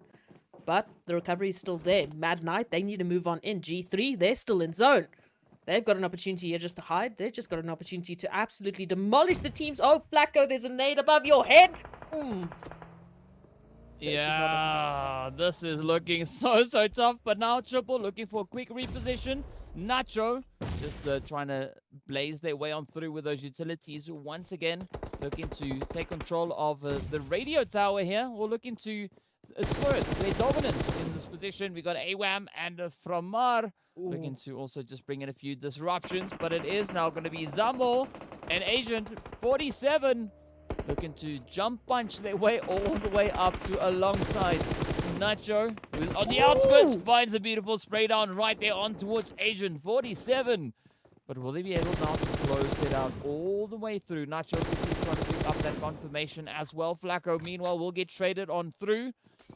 We see Six also down for the count. It is Buden and Nacho looking to hold on to the comms tower. Will he be able to clutch it out all the way to the very finish? I mean, Triple sitting on their two. AWM and Framar trying to come up with that play, but a beautiful distraction coming in as Zabo steps up, gets the hit. Down goes Nacho. Come on, now it is up to Buden to bring it home. Will he be able to clutch it out? Zabo quickly trying to tend to those wounds. Oh, Buden finishes it off. Mad Knight getting sent back in third place. But now Triple Esports looking to capitalize on this position. Up they come with a beautiful rush. Already 10 eliminations under their belt. Will they make it 12? Nacho in a spot of trouble as he goes down. Now Buden looking to strafe on through. Picks up a wham. Off he goes. And it is now the 1v1 battle for that winner chicken right here on towards Erangel. It is going to be Framar coming in with the weapon with an insane amount of ammo. Look at this. He's reloading. It takes about 7 days. But once he's done, he's got 75 bullets to just utilize the living heck out of Framar. You can see, just hyping up, getting ready. They know what's about to happen. They know what's about to go down. But of course, will they step up to the challenge? Will it be Buden or will it be Framar? Oh, Buden, you can see the focus is there. Framar is now super limbered up, ready to roll on in. But it is now potentially that final shuffle. Look at this. The damage pretty high. The eliminations on either count looking pretty good. But who will be able to get those final heads to come on in? They look relatively even with regards to those to the armor as well. Both the body armor they've got looks pretty shot up. So, you know, only a few taps will bring this one to its very end. Framar coming in with a quick few hits. Buden trying to lure them outside. Oh! Tries to get the hits in, but it's not successful. Oh, come on, strafing comes in, and with that, it goes right over on towards the side of Triple Esports as Buden runs his way right back in. Buden, you should have limbered up. We saw Framar limbering up, getting themselves psyched and ready to roll. That was the difference at the very end, but well done, well played. Triple Esports coming in with a very well-deserved winner chicken dinner right there. I mean, we had everything going for us. We had that southern zone shift. We had the 1v1 of our dreams coming through from Ma, you know, showing off those dancing skills and how to properly stretch before a one-on-one. So absolutely fantastic. That is what you love to see. League play, last week of league play, last day of league play, coming on through and just absolutely outperforming some of the insanity that we saw yesterday, which I don't even know what's possible, in all honesty. But hey, here we are. So yeah, second last Erangel. I don't like saying that. Done and dusted for league play, at least. Still got some other games to work with, but it's crazy. I'm super excited that it's a second last Erangel because that means we are one step closer to making our way in towards Super Weekend, the final Super Weekend. That means that we are one step closer to making our way up in towards the finals. So there's a lot at stake here, and the team's just really delivering on that front, bringing in some beautiful PUBG. And of course, I got to say, I love that limbering coming through there from Mar. It looked fantastic. I cannot replicate that I can't either. even if I try. You I know, can it's move my going to take us shoulders. yeah, because you know we're kind of limited to this little box, so you know we can't do enough, so we can just do the box maybe or whatever. But amazing stuff coming in there nonetheless. Beautiful performance, and again a very satisfying play. Second to last Erangel being closed up on a very entertaining note, if we can put it that way. And I gotta say, G3 they held their position for such a long time. They asserted a lot of dominance coming into that position. But of course, end of the day, the rush came through. It went over. Triple Esports picking up that winner chicken dinner, and hopefully we'll see even more of those make their way into the battlefield. Yeah, it would be great. I think Triple Esports, they really needed that. As we know, they definitely have to come back for that third Super Weekend because they're currently sitting in 17th place overall. So they're so close to getting into finals, but they need to make that final push forward. But as we said, second last Erangel done and dusted. Let's take a look at those highlights and just remind ourselves of the beauty and chaos.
So beautiful to watch the action unfold once again. And I gotta say, I actually like these highlights, right? Because they slowed down a little bit. So I mean, the action is so fast that way we get a better opportunity to see the action actually happening.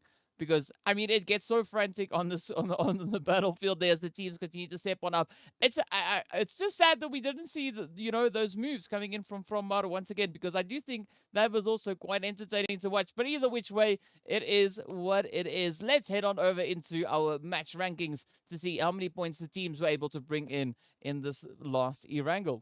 Oh, Triple Esports getting close to that 30 bomb, trying to replicate some Team Umbra success here, but finding 27 points, that's going to be huge for the overall rankings for them. As we know, G3 Temper, again, they held out so long, picking up 10 eliminations, and they were put under some severe pressure, but they made it work, picking up 22 points. I think they have to be hyped, the fact that they just survived as long as they did with the absolute chaos around them. Yeah, I mean it was a tough play, whichever way we look at it. But as we know now, Buda needs to limber up on the very end because from just setting the standard on that one. But beautiful play nonetheless. Of course, we see Darkness and Mad Knight also coming in with those double digits, and YONKOUS finishing strong, coming in with a 9.0 tolerance. Also bringing their 8 points to the table there. And Virtual Gaming also keeping up the efforts. Team Umbra coming in with their 4 points. And now we need to take a look at that second page to see what the teams brought in. And this time around, it's again, every team going back with a point on the board. And that's what we love to see, the teams being able to lock in those points, because we know every point is important. And only 16 teams can advance through into that super weekend. So every and any point they can find is going to be absolutely essential for them. Of course, our current point situation is where we see Team Umbra now sitting in a beautiful spot there with 2 chickens. I got to say, that number 2 looks so great alongside the name there of Umbra. But yeah, let's hope we see a few more of those continuing to roll on through. Cryptics, SWAT still holding strong. G3 Timber now also just evening out alongside the players there from SWAT 69. Of course, Darkness also bringing in some pretty strong efforts. A little bit further down, we see the players there from Zero Tolerance. Of course, also Triple Esports. There we go. That's where we want to see them. And then the players coming through from the side there of Blackjack Esports. Yeah, so huge opportunities for these teams. They're really raking in the points. The second page, of course, is where we see that threshold coming through. And Slime 4KT currently sitting exactly on that threshold with 26 points. I mean, a few of the other teams to highlight: Mad Knight coming through at 35, Super Young Stars keeping it up, and Intruder Africa as well. So, I mean, 25, 22, one game, one good game, and you could be swapping places at least with Slime 4KT potentially if they don't get any crazy points. That is, of course, I mean, Masters Esports Team Myth, the points, yes, we are picking them up consistently, but as we know, we've only got 3 more matches to go, and for some of the teams, that means they only have 2 more games that they actually play. So it's getting to that last point. Yeah, so we definitely see a strong effort being put in, right? And what's really satisfying to see is the 5 teams that we said will have to really focus on their efforts coming into this week of league play, this last week. They're really bringing it, right? Because we don't see them sitting near the lower end of that leaderboard. And in fact, the teams we have sitting in those positions are relatively comfortable on the overall standing. So still, I'd love to see as many teams be able to make it in. As we know, it's only 16, but, we can hope, we can dream. But either way, some beautiful plays, again, being brought into towards the battlefield there. And with that, we also want to give a big shout out going out to Monster Energy, our official energy drink partner for the PUBG Mobile Pro Leagues. Now, that all means that we are going to be moving into a quick break while we get ready for our 3rd match of the day. Of course, returning right back over on towards Miramar. So be sure to stay tuned, and we'll see you guys right back after the break.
Hello and welcome back to the PUBG Mobile Pro League Africa Spring Split 2022. Of course, we are moving into our third match on this final day of league play, and we are heading straight up into the desert once again to get a little bit more of that crazy insanity, which is going to be PUBG right here on your screens. And of course, well, I'm losing myself along the way, but that is just kind of the trend of the day, right? We see the teams just stepping up, popping off, going absolutely ham, bring in some really beautiful plays. And of course, we'd love to hear what you think. Let us know on social media. Head on over to Facebook and Instagram, search for PUBG Mobile Esports Africa. Tell us what your thoughts are.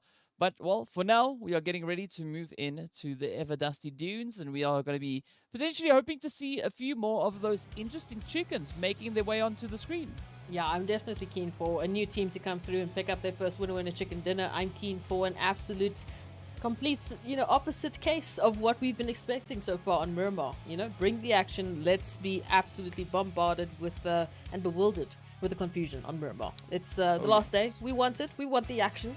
And that flight path is going to be that, the teams, they have ample opportunity to get where they really want to go.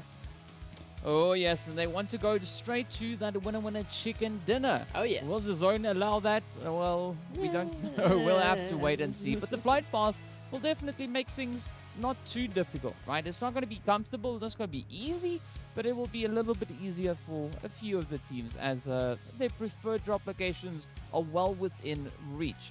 Now, I'm curious to see where Blackjack is going to be going. Wait, hang on. I don't think they're playing this game. I might be right in my assumption of that. And, as we know, we have groups sitting out all over the place on their particular games. And yes, I was correct. It is going to be Group C because it's Game 3 as they sit out. So it's going to be Blackjack, G3, Team Myth, and Zero Tolerance not on the battlefield. It is going to be Group A, B, D, and E. Getting ready to just bust the move every now and then. But I don't know whether we're going to see any moves busting out, seeing that zone has taken a shift down towards the southern side. Wow, okay. So a lot of south coming on through today. Seems like the teams are going to be put up to a challenge there. So we've seen it once or twice. It might be a great opportunity there towards, Chumasera, maybe there towards the southern parts there of Los Leones, and maybe towards your favorite drop site. Maybe that's still in play. Yeah, but no one drops there. So No. it remains my favorite drop location because it is untouched. And I love it, right? I love it. But it's not a location I'd recommend for competitive play. Ranking, as I said last time, it works beautifully. But I'll leave it there. Now, it comes down to what these rotations are going to be bringing in as we see a nice concentration of teams all the way up in towards those far northern reaches. But Cryptics, they're not too deterred, right? They are pushing straight up in towards Val del Mar, which is the spot they call home. And this is where we wait to see what those rotations will bring in. Lazy Boy, of course, if you can see there, looking super amped to be here. Just doing a little bit of that, those rocky moves, just warming up. Again, the limberness coming in. That's what you got to have. You got to have those quick reactions. You got to be able to just mold yourself into whatever shape is required. Never thought I'd be talking about that in PUBG Mobile, but yes, okay, let's go for it. Yes, let's keep it loosey goosey. Let's keep the teams very excited into this one. Third match of the day for us, and of course we know for some of the teams it's their second last game that they can play to pick up those points to potentially get themselves into Super Weekend. So definitely let's keep the muscles loose. Let's keep them limber, as DK says. Maybe do a couple of dance moves, as we know from Mar. The absolute legend has set the bar for the rest of us. So we'll see if that's going to come to fruition. But some of the interesting spots that I am looking at is, if you take a look at Team Unique and SWAT 69, they're holding a little bit of fun potential, I'd say, point of congestion there towards the northern side of Power Grid. A few other teams as well, a little bit shoulder to shoulder virtual gaming, Team Umbra as well. And as well, obviously we can see Triple Esports can very well get involved with either. Yes, they can indeed get involved with either, but the question is, will they? Right? We'll have to wait. But for the time being, it is going to be from Mar, this time not busting moves. However, from Mar will be looking to move into position to keep a very watchful eye on the plays coming through here, or at least the positioning coming through from the side here of Umbras. We see Shadowin and Morteza positioned up ahead. But from what we've been seeing so far coming through from Shadowin, I'd be a little bit cautious if I was Framar, because Framar for the time being is a little bit separated from the rest of the team. So, you know, don't be too brave just yet. At least I hope Framar has limbered up. I'd love to believe that, but Morteza, wow. Okay. That did not go the way that I think Morteza wanted. And now the Lamborghini just on the ridge there is going to stay there for the time being. As Umbra now look to reassess the situation here. So, I mean, that initial push coming through, not quite hitting the mark. No jokes. I didn't mean that as a pun at all, but we'll work with it for now. And I don't know. Now taking a little bit of a longer approach here towards Triple Esports, trying to find an angle here. Master, of course, holding the line. Rest of the team, very close. They can get involved at any point in time here. Yep, they definitely can. And it's good to see Morteza now bouncing back from that little slip and slide. But now it's whether or not Morteza can find that angle on towards Master. PRZ coming in to just try and assist a little bit with this position, but also being rather cautious on the edge of the cliff sides here, cooking up those nades as they are being sent on forward.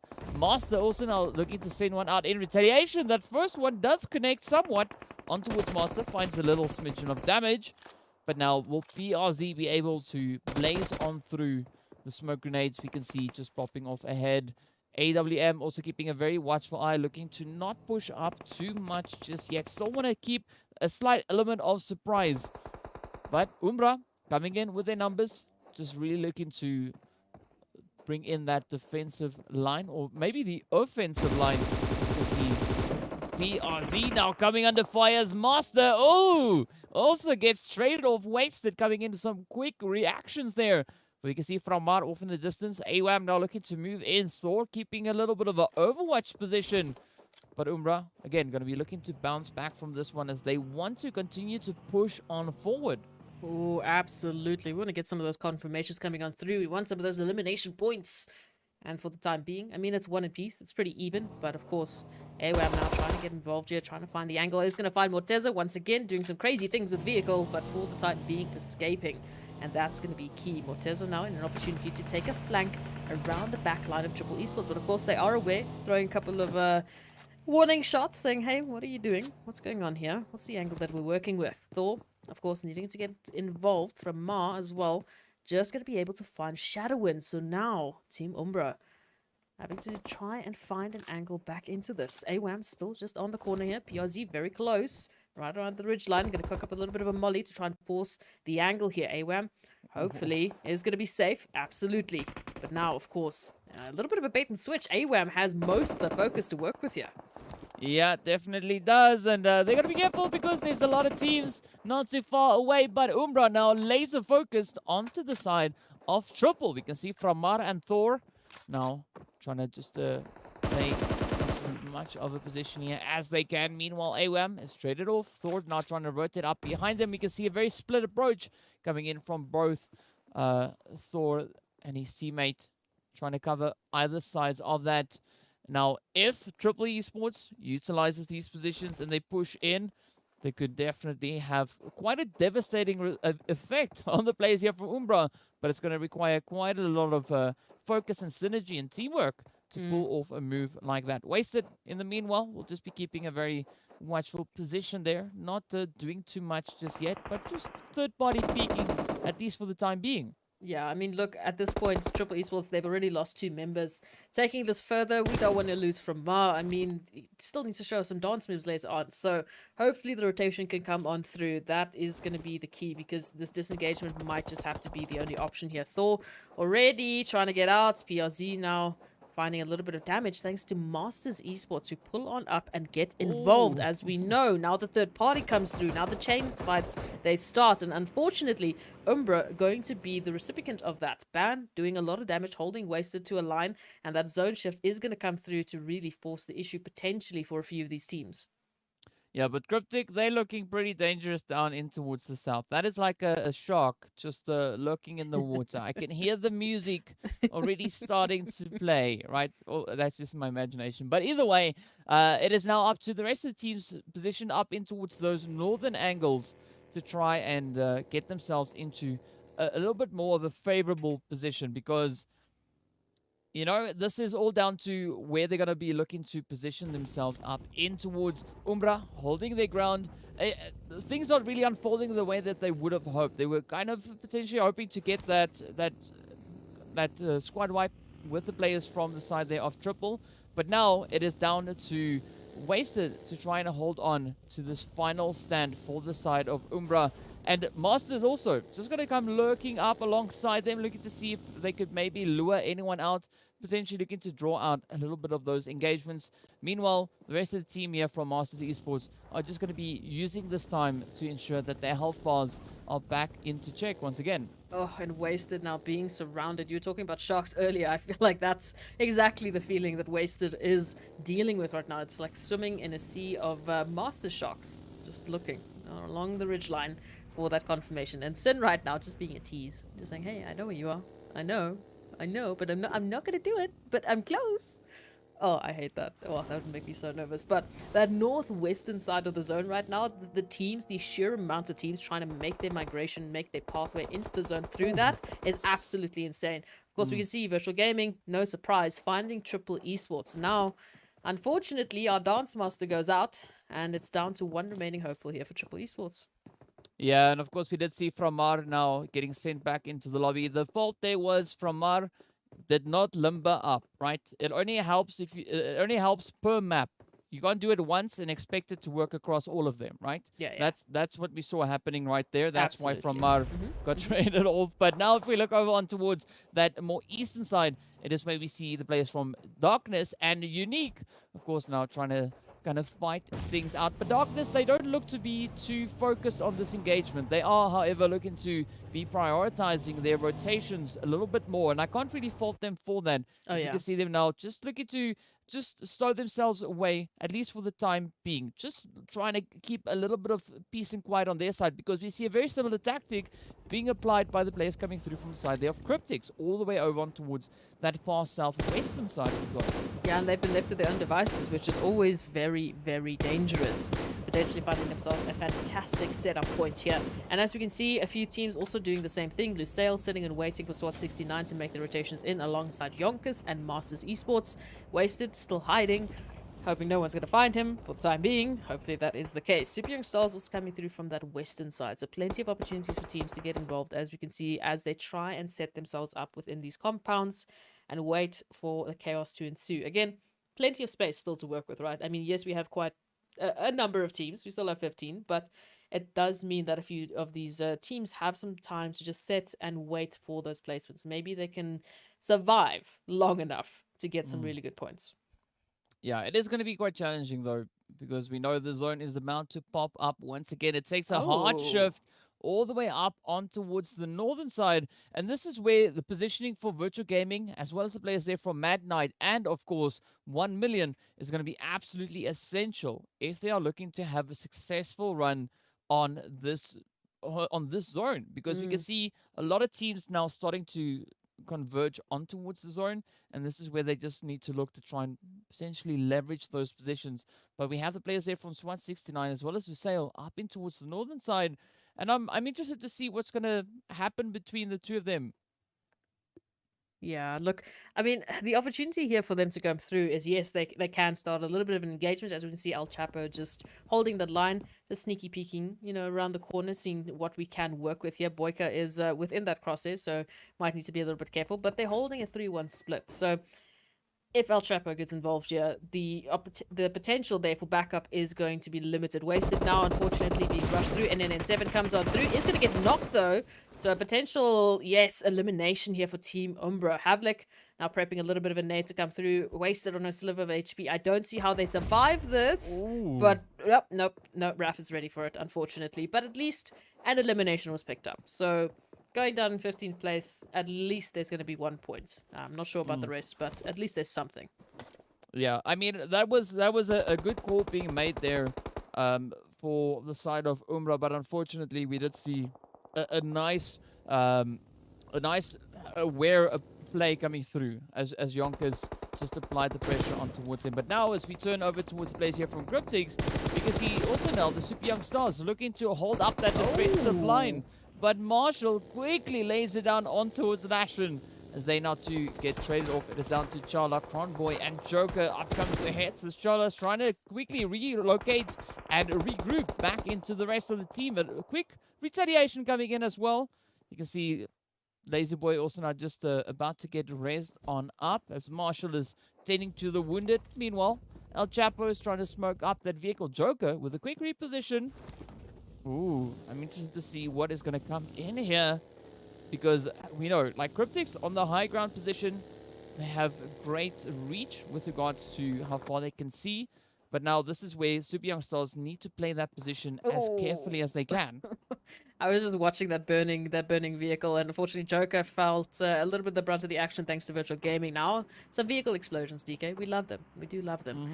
Coming on through now, we can see Team Unique just up close and personal there towards Intruders, as well as 1 million, who have a little bit of a better position to watch the action unfold. But of course, that's not necessarily the case with Intruders, who can maybe flank around and really make it difficult for them. Of course, teams finding themselves in position in zone. Cryptics now getting very close to some of the last remaining hopefuls here of Triple Esports. So a little bit of a tough position there, as you can see. As I said it, Thor, I'm sorry. Back into the lobby you go. 13 teams now remaining, making that rotation up into that zone shift now. Ooh, this is going to be interesting. Yeah, interesting rotation. Quite a long rotation now having to come through here for the side of Cryptics. Already sitting with those 2 eliminations under their belt. And again, we see the players from Mad Knight holding that more southern position within the zone. Curious to see where Virtual Gaming is going to be looking to potentially move themselves up into, as we see them just up ahead. Cryptics also now just exploring their options with regards to those rotations. But we can see Alpha Luigi now focusing onto the players here from the Super Young Stars, that it is going to be Charla and Cronboy now trying to find their way on through in and amongst that rotation coming through now from the side of Darkness. Oh, a little bit of a sandwich coming through now. Cryptics just behind them, coming on through, looking for the angles, but Tornado ready for it. Absolutely beautiful purview of what's happening, them keeping that awareness in check. And as we see, a little bit of a reposition having to come through that zone, pulling on in and forcing their hand. Of course, Cronboy is down, so Senke going to be doing a little bit of a chase here, trying to find Tornado, gets a little bit of that revenge. Out the vehicle we go, but not quite the connection they need. Senke now knocked. All of a sudden, it's Marshall and El Chapo that need to hold the line against Darkness. The 3 of Darkness looking to get that confirmation. Here comes the line. And Leno trying to be sneaky, needs to have the corner though, but El Chapo is going to hold the line, maybe get the confirmation as well. There it is. All of a sudden, this is a 2-on-2 situation here. Jumping out of the corner we go. Moment is going to be finding El Chapo. And now, down to 1 member remaining. It's Marshall who has to hold the line in the zone against Darkness. Finding 1, and it is Moment that is left. So, I mean, this is heavy losses for both sides. Yeah, I mean, but definitely Darkness putting up a really good performance here alongside that push coming through from Cryptics. But as we can see, Blue Zone, it's in the 4th phase. It is going to be causing quite a bit of damage here. And now Marshall is going to be trying to close that up, picks up the confirmation. Well, almost does. Blue Zone kind of beats Marshall to the finish there. Moment now also having to quickly try and recuperate, as we can see Moment eyeing that vehicle. Now this is where the rotations are going to be of utmost importance, as we have the teams looking to get themselves back up in towards the zone. But this is where it may be. Ooh, Moment is not going to wait. No, Marshall finds the hit, but he's not going to make it out in a one piece. Down he goes. Blue Zone says goodbye to them. And we are down to our top 11 teams now to fight it out for a controlling position coming in towards the zone. It is going to be pretty tough all away across the board, as we can see now. Mad Knight over on towards the southwestern side, looking to gatekeep the players here from Virtual Gaming as they get ready to push on forward. But Unique right there up alongside them as the shots come through. Look at this. Sleek and the rest of the team from Unique is going to town, finding that first knock on towards Zeus. But now Mad Knight in a position where they could potentially throw a few spanners in the works. Virtual Gaming just out in the open. Beautiful line of sight, unfortunately, to the enemy. As you can see, rotations coming on through and Unique picking up those eliminations. Lusail now alongside SWAT 69, holding the line, wanted. Just throwing a couple of warning shots. Finding the connection though, but don't worry about it. Salam is there with the backup. Beautiful nade right on the head of El Chapo. And now SWAT 69 down to Yash, who's holding the line, trying to find an angle towards Salam. But again, the zone. That is the controlling factor here. And down to 1 tick we go. And down to potentially nothing it is for SWAT 69. Depending on how many eliminations they picked up, of course. But the rest of the team still have to make their rotations. And again, YONKOUS now in the same position. Ooh. Oh, Petrox. Just some really devastating blows being dealt right there. But of course, Petrox also not out of the jungle just yet. Still having to try and push through into this next phase. Being the last remaining hopeful for the team. Already sitting with 7 eliminations for the squad collectively. But now, again, those positions are going to be absolutely essential. We have the players here from Mad Knight. Still rocking with strong numbers. Looking to leverage that in their favor. We have Lewis, we saw on that mini-map, now starting to also rotate on through. Unique also advancing their way up on towards the edge.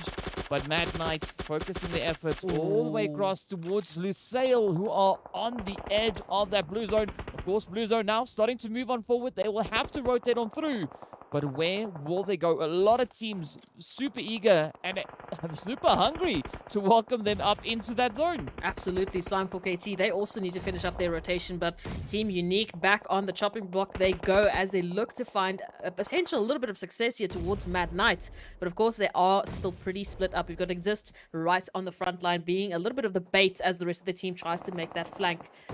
A split up position here from Unique as they fight up against Mad Knight, who are pushing the line further and further. Exist taking quite a bit of damage here as Counter and the Beast moving on forward. But oh, the cover is there. The teamwork is in check. Now these nades could be absolutely detrimental here to Mad Knight if they make the connection. And the duo split now up against a little bit of a 1-1-2 split, I guess, coming through from Team Unique as they try and make a flank around Mad Knight and get the angles. Yeah, up comes the push now. Will they be able to lock in those angles, though? That is going to be the question. Zamo now just trying to dance around the hillside. Meanwhile, YONKOUS make their way back into the lobby there as Lewis gets sent on back. Unique looking up the nades, sending them over, trying to reach up to the side there of the players from Mad Knight. Mad Knight still holding strong, got all their players up. Same can be said for the side of Unique, so it's a beautiful trade-off either side. That Rez essentially about to come on through. Beast now just trying to dodge the flames. But look at this. Unique looking to apply the pressure as they now come pushing forward. It is going to be Exist coming in on the one angle. We got Scope and the rest of the squad trying to apply the pressure from the other.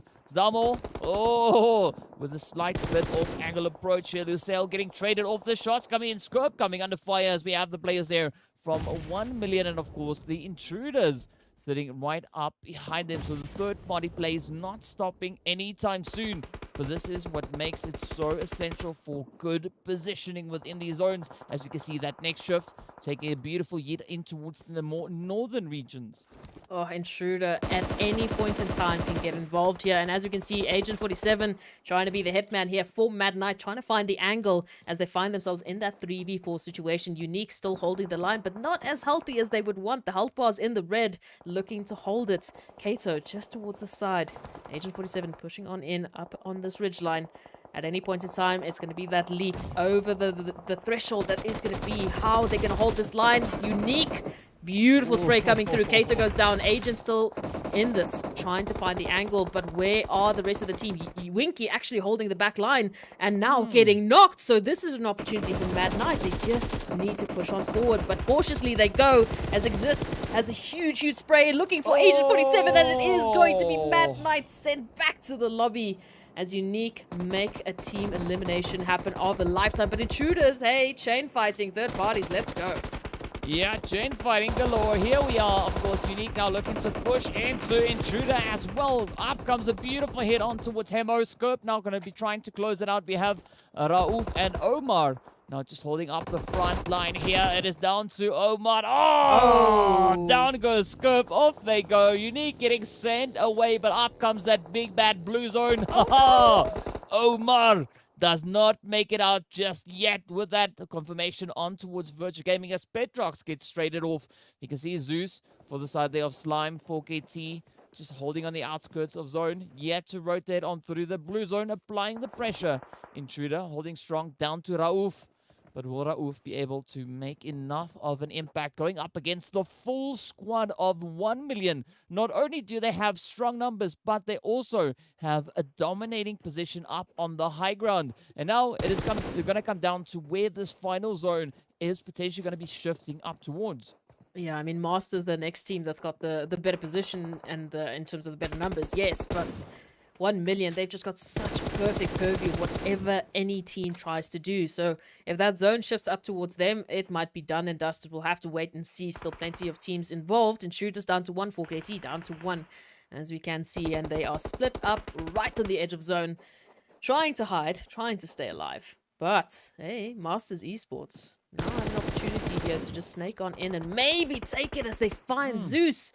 They need to be careful, though. The third parties are going to start happening here as that zone shift rotation needs to come in.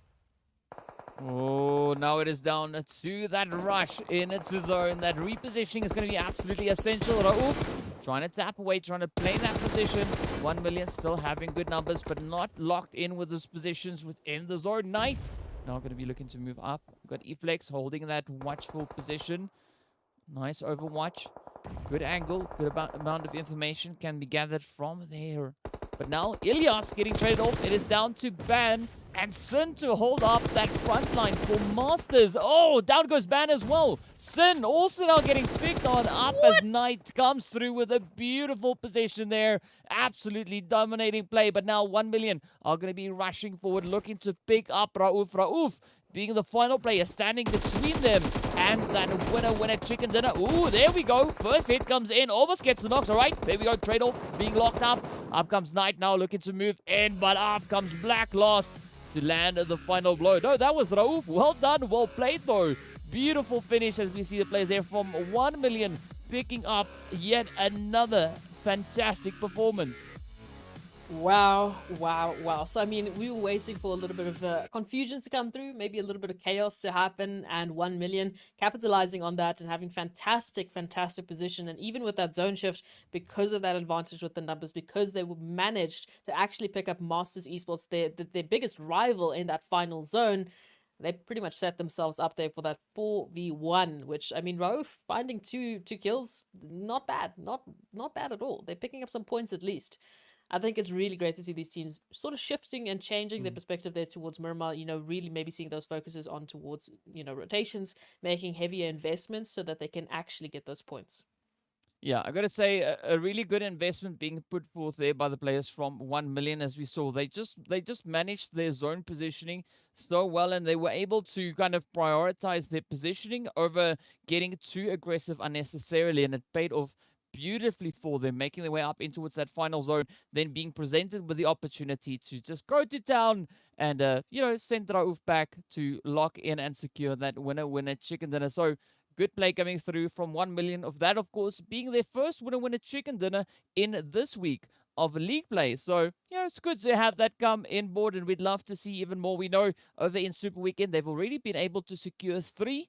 So they're just reminding us once again that they also are a team that is able rather to bring in those winner chicken dinners. But a very satisfying performance coming in once again over on towards Miramar.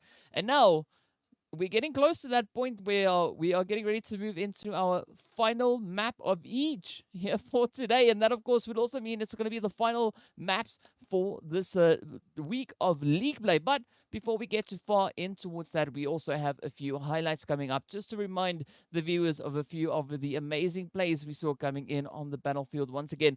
Is anything in particular that stood out for you in this match? I think it definitely comes down to the amount of solos we actually had surviving that long as they did. I mean, they really are making sure that they are just staying safe. Okay, fair enough. So, well, let's hop into the highlights to see a few of those beautiful plays come in once again.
So great to see the players there from 1 million just really playing such a beautiful positional game. And it worked out super favorably for them. Of course, we see, or rather saw there, that would a chicken dinner coming in. But now what I'm curious to see is what our match rankings look like after the teams were popping off on Miramar once again. And of course, it is going to be 1 million coming in with 24 points, managing to find 9 eliminations alongside that winner chicken dinner. Oh, they were staying active, that is for sure. I mean, INTRUDER Africa coming through in third place, even though they survived till second place because Masters picking up 7 eliminations, making a huge statement there, picking up some great needed points. Of course, we know Virtual Gaming still involved. We saw a huge double date coming through from Petrox there, so not a surprise to see them picking up those 7 eliminations. And as we start to trickle down the board, Team Unique, they did a fantastic job of managing that third party, unfortunately.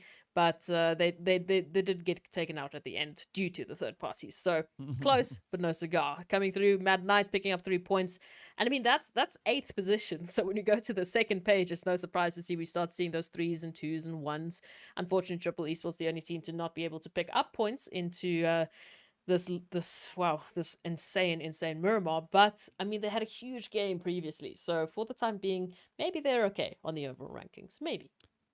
Yeah, well, only time will tell, and we'll get into the overall rankings in a second there. But yeah, we'd like to see those points continue to push on through as we now hop onto the overall rankings. We can see the players there from Team Umbra maintaining that pole position. Cryptics, of course, still hot on their heels. We see SWAT up there. We've got Darkness, 1 million, Zero Tolerance, up on towards those 55 points. So, yeah, some good plays coming in. Not a lot of changes really across the board on that top side, but this is where we look to see where the teams currently find themselves. As we know, only the top 16 teams will be advancing forward. So, Triple holding on to that 9th place. Not bad. INTRUDER, of course, right there, hot on their heels. And we also then see the players from Virtual Gaming and Mad Knight sitting down into 14th and 15th position. Wow, and Slime4KT is still on that threshold right on 16th place with 35 points this time around. So if you take a look at that last page, I mean, Masters Esports sitting on 33, 2 points difference between them and actually getting into top 16. Not a huge leap whatsoever. Same can even be said for YONKOUS. Team Myth, on the other hand, have a little bit of a larger leap to make, just slightly. But we'll see what happens. We still got 2 more games, 1 more game, at least for some of the groups that they have to work with. So it's getting to that point. I think we're starting to get an idea of who's going to be coming through for our last Super Weekend. It's getting close, right? We right on the edge, and of course, speaking about on the edge, we need to give a big shout out going out to Monster Energy, our official energy drink partner for the PUBG Mobile Pro League. So I'm feeling that the teams are super psyched to move into these next few plays. Of course, match 4 will mean that is going to be the final showing for the players coming in on Group A. So they're going to have to bring everything they can. We also know match 4 means Group B will be sitting it out. So a lot of potential plays could still be coming in from this. But who knows what that battlefield will hold. You'll have to stay tuned and join in on our next match as we are going to be taking a quick break. So see you guys in a short few minutes.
Hello and welcome back to the PUBG Mobile Pro League Africa Spring Split 2022. We are moving into our final Erangel of league play. That's it. Not only just today, but it is going to be the final one, right? So it's going to be that final opportunity for teams to step on through, particularly the teams coming through in Group A, as this will be their last match to bring in a few of those points. And we know Group A consists of Cryptics, Darkness, Mad Knight, and Team Umbra. So if Mad Knight is looking to make it into Super Weekend, this will be the match in which they will have to pop off like it's no one's business.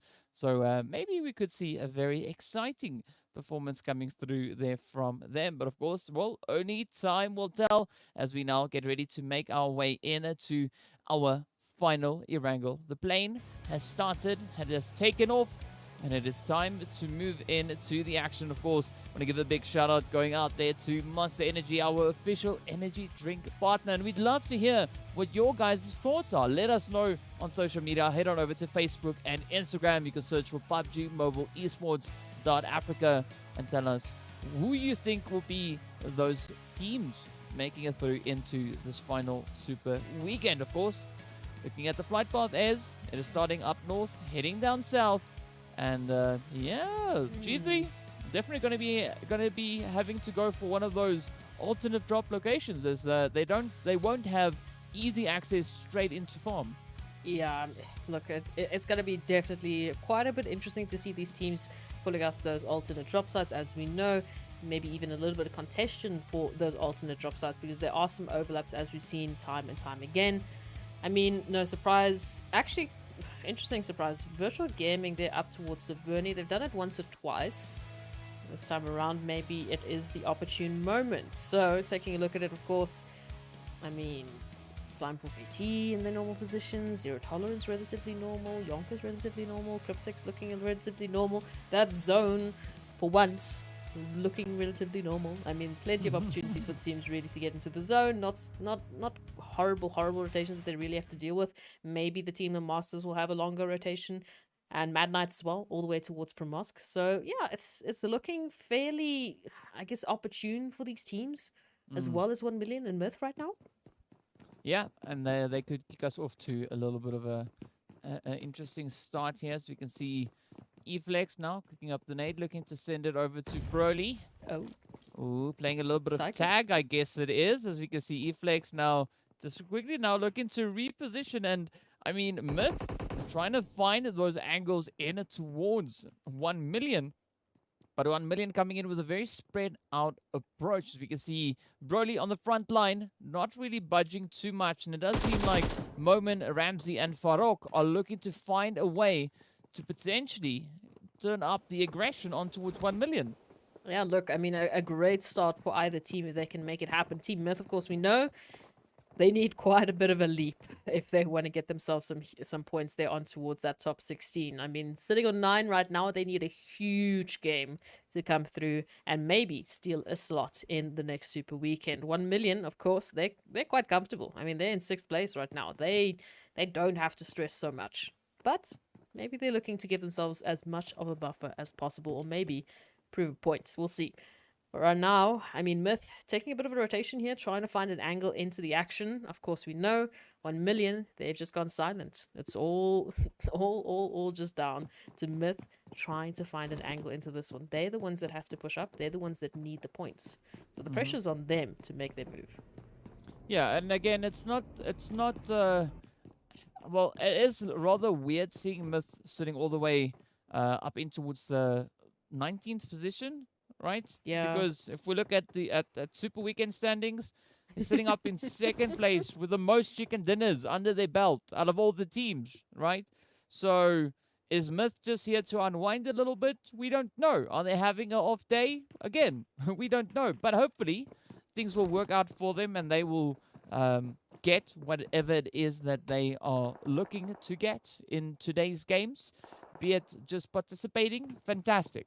Be it a beast mode play, fantastic. Whichever they give us, either way, we'll be super satisfied with whichever way it goes. And now, we look to see what the teams are going to be bringing in with regards to those rotations. It does seem like Myth are going to be looking to now just set up a little bit of a potential anchor point as we have Farok and Broly now just quickly acquiring a few vehicles before maybe committing to a little bit more of an extreme rotation. We also see the players from SWAT 69 and Darkness getting into a Ooh. beautiful back and forth as we have SWAT 69 actually now pushing into two of the players here from Darkness. We see Tornado and Atleno now just trying to hold the fort, while the rest of the team from SWAT 69 also now is looking to move in and potentially looking to fortify their efforts here. Yeah, I mean, they could come through right behind SWAT 69 if SWAT 69 didn't take that immediate disengagement to regroup potentially with Fash, who is, of course, safe and sound closer towards farms, so that looks to be the case here. They have already lost the beer, so they're not looking to lose anyone anytime soon. Of course, Team Umbra and YONKOUS getting closer and closer, as we can see, finding themselves with a little bit of a hold here, as YONKOUS could rotate from Rozok, but for the time being, they're still in zone. They don't have to make any decisions anytime soon. For now, they've got some time. Mad Knights and Cryptics, on the other hand, they have to make their rotations in alongside Intruders, alongside Masters, who are closer to the zone than the rest. So this is an opportunity now potentially for, I guess, Intruders to take a little bit more of that south, sort of eastern side rotation, as we can see. I mean, Milta Shelter, Milta Power even, still pretty open. Even the northeastern side of the zone, it's bare. Like, there's no one there. Yeah, there's a lot of potential positions where those rotations could, of course, head up in towards. But, are the teams aware of those openings? No. So only scouting will be able to give them that information. But at least for the time being, the teams don't have to fret too much, right? It is still early phase. We also know that Blue Zone is starting to close on through, so they can ride the storm, sip on that blue a little bit. But essentially, those rotations will have to make its way on through. Intruder also now just exploring the options on that Sosnovka military base. We got the players here from Virtual Gaming now starting to disengage from Severny. But we do see YONKOUS and Umbra starting to light up the kill feed there as those hits are starting to come on through. Umbra already having that first knock coming up in towards them. So a good start. But now we look to see whether or not YONKOUS are going to be looking to dial up the aggression and potentially try to get a bit of a squad wipe going. Oh, a little bit of options here. As you can see, Umbra now having to defend themselves up against YONKOUS coming through for that final drive, for that final confirmation, hopefully. We'll see. Morteza down. Shadowwood and Wasted up and around PRZ as well, looking for the angles. They have information. They heard the vehicles rolling up.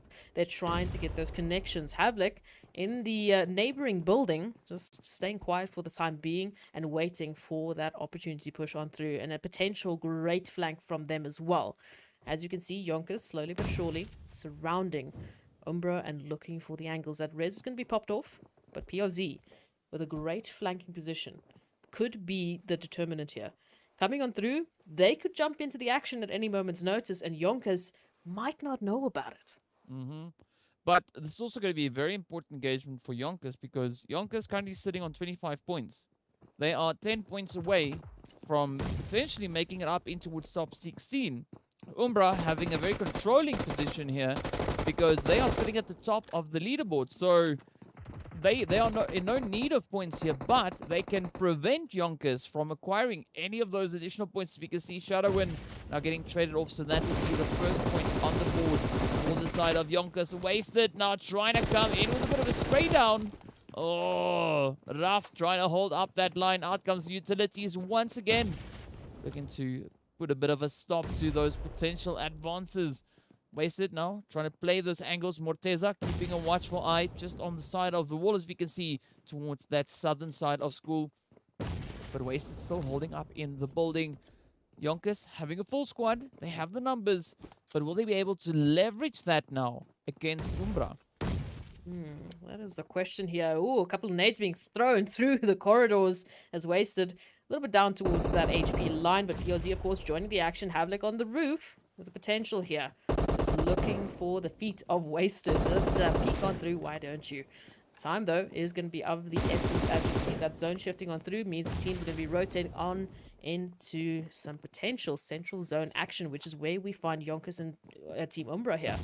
Longer they take, the more potential there is for maybe even the likes of a few other teams to get involved.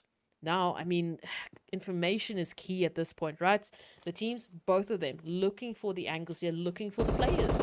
Because spread up approach does mean that Havlik is going to find wasted. So this is potentially... Now, in and in 7, Raf, all now getting pushed. As you can see, Havlik trying to hold on. Down goes PRZ. Oh, daring to jump in through the window. Morteza trying to close it up. Will this be a good finish coming in for Umbra? Or will this be a good finish coming in for the side here of YONKOUS? We can see they have now been reduced down to 3 with that beautiful nade. Ooh, but it does seem like Masters are also a little bit interested in the position up in towards school, but I don't think they are going to be able to pitch up in time. We see Myth also alongside them, and down goes Morteza. As we jump straight up into the action, we see Myth Moment trying to come through with a bit of a blaze here. Oh, down they go as well, and now it is down to Ramsey. Will he be able? Masters stops them right there in their tracks. So, YONKOUS on a good run, finding some decent points, but it is going to be end of the road there for Team Myth. I mean, both Myth and Umbra only picking up 1 elimination, so 1 point to their name for the time being.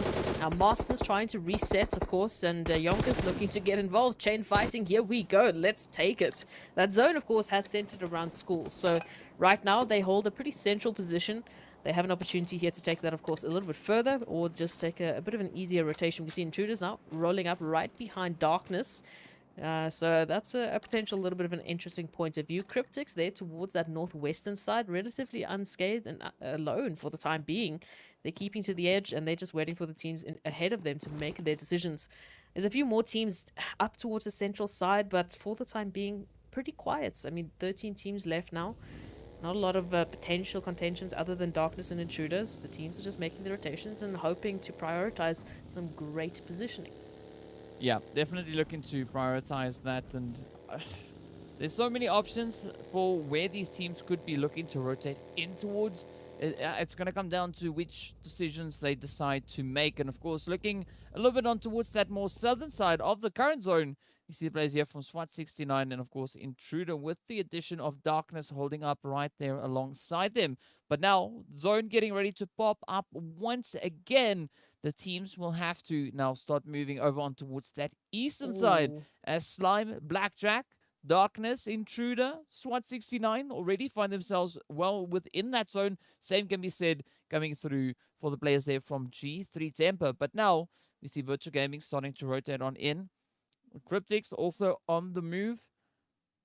But as we know, it's going to be a bloodbath in that more centralized zone. Yeah, especially from the southwest or even the western side of that zone, as so many teams have to make that rotation. That shift was absolutely crazy, moving to what we had with the eastern part of that previous zone. So huge change up here for the teams, especially the ones who generally do prefer maybe, you know, more towards Ruins or Pachinki. They're going to have a bit of a fun time. And I mean, for Slime 4KT, Yasnaya Poliana, that's their home ground. This is where they drop time and time again on Erangel. So keen to see what they can potentially do with this. And again, those open fields, if that zone goes there, it's going to be a very fun time. As you can see, G3 Temper making the rotation right behind what looks like Blackjack Esports alongside YONKOUS. So plenty of opportunity to get shot at. And as we can see, Lelouch will be the deciding factor here for Blackjack Esports to potentially get involved in this. Yeah, that was a good call coming in from Lelouch, picking up a quick knock on towards Buden. And I mean, at this point, it's not essential for those confirmations to come in, right? Nah. Just tapping away at the opposition, getting those knocks in, but also forcing them to utilize their meds, right?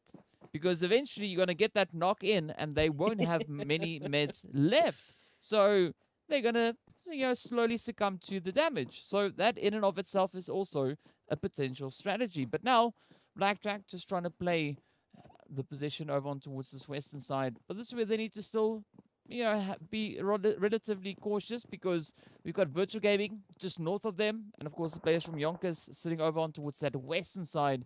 And that all, not even including the players here from G3, we can see But also, there's several more teams right up behind them, so the pressure will be high. We got the players there from SWAT 69 as well as Intruder, and then of course also Masters Esports, all sitting over on towards this more western side of the zone. I do love the rotation the Cryptics is taking, though. Coming through from that northern side, maybe heading a little bit more towards the eastern side of course, Slime 4KT, who have a very split position within Yasnai Poliana. They're holding the line, making sure that no team can really set themselves up within that compound, as we can see. But Cryptics have now pulled on in. They have a spot on Plaza. They have line of sight and a potential to even move towards Mansion and completely take over that pretty much open eastern side of the zone. So we'll see. That zone shift might make their call either valid or not valid, depending on where it's going to go. And a few of the teams, of course, centering up as they get ready for that shift coming in. Oh, Yeah. oh. As you see, Open zone. fields. Yeah, up and towards the north. This is where it is going to be quite the challenge. But I'm pretty sure the teams who are wrapping up their plays here are going to be keen for those final pushes. As we know, there's going to be Cryptics, Darkness, Mad Knight, and Team Umbra. But how much so will they look to dial it up? As you can see, the players here from Intruder now come rushing forward onto Darkness. Oh, and they are holding up the front line. Manuel quickly repositioning there towards their door. Oh, but the knocks lining up one after the other. Down goes Moment. Tornado getting traded. It is Whites and Raouf down for the side here of Intruder. It is up to Omar and Hemo to hold strong. But Manuel anticipating that there could be someone at the door. Indeed it is. It is Omar. But Omar is knocked on down. Hemo going for the res on Weiss. Oh, look at this, Nate. Could this be the one to close it out? Manuel, one beautiful leap off the roof could close it out for the players there from Intruder. We can see Darkness coming in with even more points, but Intruder being able to pull that quick res in. Now as we see Raouf getting lit up by the Molly. Hemo getting cornered. Is he going to be able to survive the flames? No option really to move. Oh, he gets picked up by the pain. And now this is where Intruder are in trouble as they have to pack their bags and head back up in towards the lobby. Of course, SWAT 69 also now going to be looking to add their 2 cents to the fight. As we see them pushing in from that southern side. G3 also now on towards that southern edge. But Blackjack and YONKOUS in a little bit of contention over on towards that southwestern side. So a lot of congestion coming in towards the southern side. Of course, I mean, we've got 1 million making their rotations as well. SWAT 69 under fire now as they try find a line in as well. And again, Cryptics, they've made that eastern side rotation, so now they can potentially gatekeep the team here of Mad Knight, who are also trying to take, hopefully, a little bit of a safer approach. At least they thought so. YONKOUS, Blackjack finding each other now. Reverb a little bit alone as the rest of the team still has to rotate and regroup to get involved in the action here. So, a 1-on-3 for the time being, but maybe the rest of the team can find a beautiful potential crossfire here. MG has joined the party. Havlik now. Front line trying to reset, trying to get a nade in, maybe just to at least give them some time to set up for this fight. As we know, Lewis is out, so nades and smokes all being deployed so they can try and get those health bars in check and get on and ready for this fight. Yeah, and the pressure is going to be on, right? There's not a lot that can prepare you for the uncertainty that it could be coming through from this next potential zone shift, but however, YONKOUS looking pretty good and golden as they are now just tapping away as G3 are looking to get themselves into that bowl. And Izuraf coming in with some beautiful sprays. Just adding a little bit of pain there. But that could be the opportunity now for SWAT 69. Maybe to come in and pick up a few of those eliminations along the way. And there's still a lot of that edge playing coming through. And of course, Cryptics, no strangers to that, as we can see them now going toe-to-toe here with 1 million. Senke with a beautiful trade-off. Picking up E-Flex. Dexter, the next one to step on in. Oh, down they go though. Dexter getting traded off as well. Senke, Dexter both go down. The Marshall, Carry Boy looking to hold strong. Black Last now is going to be the last remaining hopeful for the side here of 1 million. We've got Slime 4KT Plaza also just looking to slowly but steadily tap away, applying a little bit of pressure on towards Black Lost. But Carry Boy, hearing those shots, could potentially come to inspect. And maybe we could see a spray down coming through in the direction of Plaza. But look at the nade, it's getting cooked, it's getting sent. Will it reach all the way across? Oh, yes, indeed it does. I mean, look at the confidence there. Gary Boy not even daring to look back, just chucks it out. It's like, you know I what? got it. It's fine. It's there. Yeah. It's okay. No, it's cool. Blackjack now looking to get some of that confidence as well as they push on into YONKOUS. Havlik going to be holding the line as they find one, looks for the second. SWAT 69 also getting taken out in the meantime as Blackjack are losing numbers. Some confirmations coming on through. And now the reset. Lelouch out in the window, has a nade in hand, is going to get caught out, but resets in time to find Havlik. Ruff's jumping in and not jumping in time. Unfortunately, YONKOUS get taken out by Blackjack as they were the ones to start and finish the engagement. Cryptics making rotations. It's going to be right in between G3 Temper and, of course, Darkness. Oh, this is going to be tough. Yeah, of course, Marshall already starting to swing away. As you can see, those hits coming through. Manuel now trying to smoke it up. But, of course, grass does not stop bullets. It sounds like a really strange game of rock, paper, scissors. Just a PUBG version of that. Marshall and the rest of the players here from Cryptics now looking to quickly reposition themselves. They need to still find a way in towards zone. G3 right on the edge, could be welcoming them in. Meanwhile, up north, it is going to be the players here from Masters making their way back in towards the lobby as Slime 4KT stops them dead in their tracks. But now, Slime also coming in with a bit of rotation on towards that northeastern side, finding some clear pathways, at least for the time being. But Al Japo runs straight up into the nade coming through from G3. Ho-ho!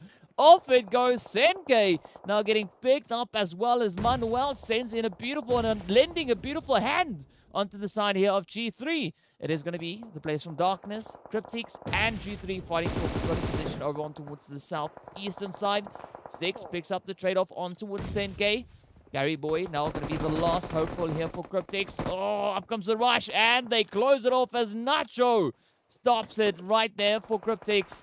It is signed, sealed, and delivered. Of course, Darkness still going to be looking to contest the players here from G3 for a potential position.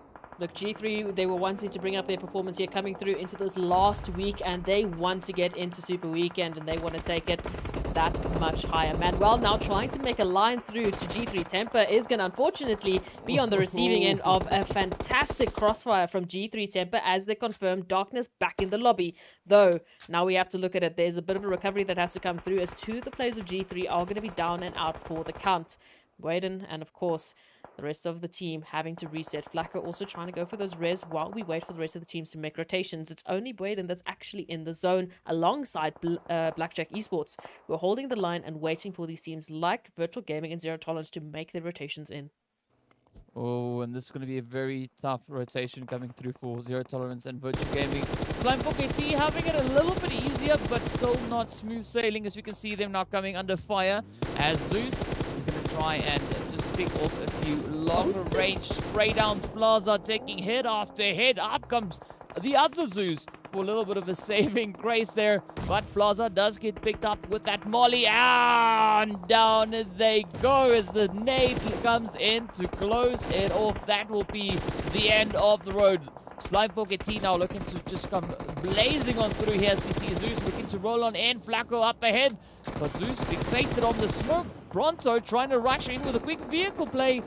Flacco goes down. Buden comes in for the save. But now it turns to Nacho, as it is going to be Pronto and Nacho to face off over on the edge. And unfortunately, Nacho gets traded away. It is down to our final three teams. Oh, Slime 4KT coming in with an absolutely devastating performance, but Virtual Gaming rolling up with 4 players still up and at it. Yeah, they've been left to their own devices for the time being. It's Blackjack and 4KT that have been taking some huge losses in the insanity that's been happening so far. Even Blackjack now, MG down to a sliver of HP, has to pop the mid and just hold the line. Wait for it. You can't get involved at this time. And Virtual Gaming, with the numbers that they have to work with, they can literally gatekeep both of these duos. Now, Petrox trying to reposition here, looking for a bit of a better line towards Blackjack, potentially even Slime 4KT. But as we look at it, all of the teams in the zone, the next shift might make the final crucial point here for these teams. Because as we know, even though you've got the numbers, if you don't have the position, it's going to be a tough time rotating on into the action here. Zeus right between, right next to Pronto and maybe even next to MG as well. So this might be a little bit of a funny crossfire that they can have here. I mean, the ridgeline is there to protect them, but for how long? We don't know, hey? We really honestly don't know. But we can see now, Slime 4KT looking to play in from that eastern side. Virtual Gaming, they have a controlling position within the zone. And all they got to do is just defend that zone. Hoping that Slime 4KT and Blackjack could exchange a few hits in and around themselves. Zeus, of course, coming through. That's not thunder that you hear. That is the AWAM tapping away there at the hand of Zeus. But Pronto also now just looking to find a potential approach, a potential play to get back in. We see, Alpha Luigi, Zeus, and one shot. Positioned within the zone.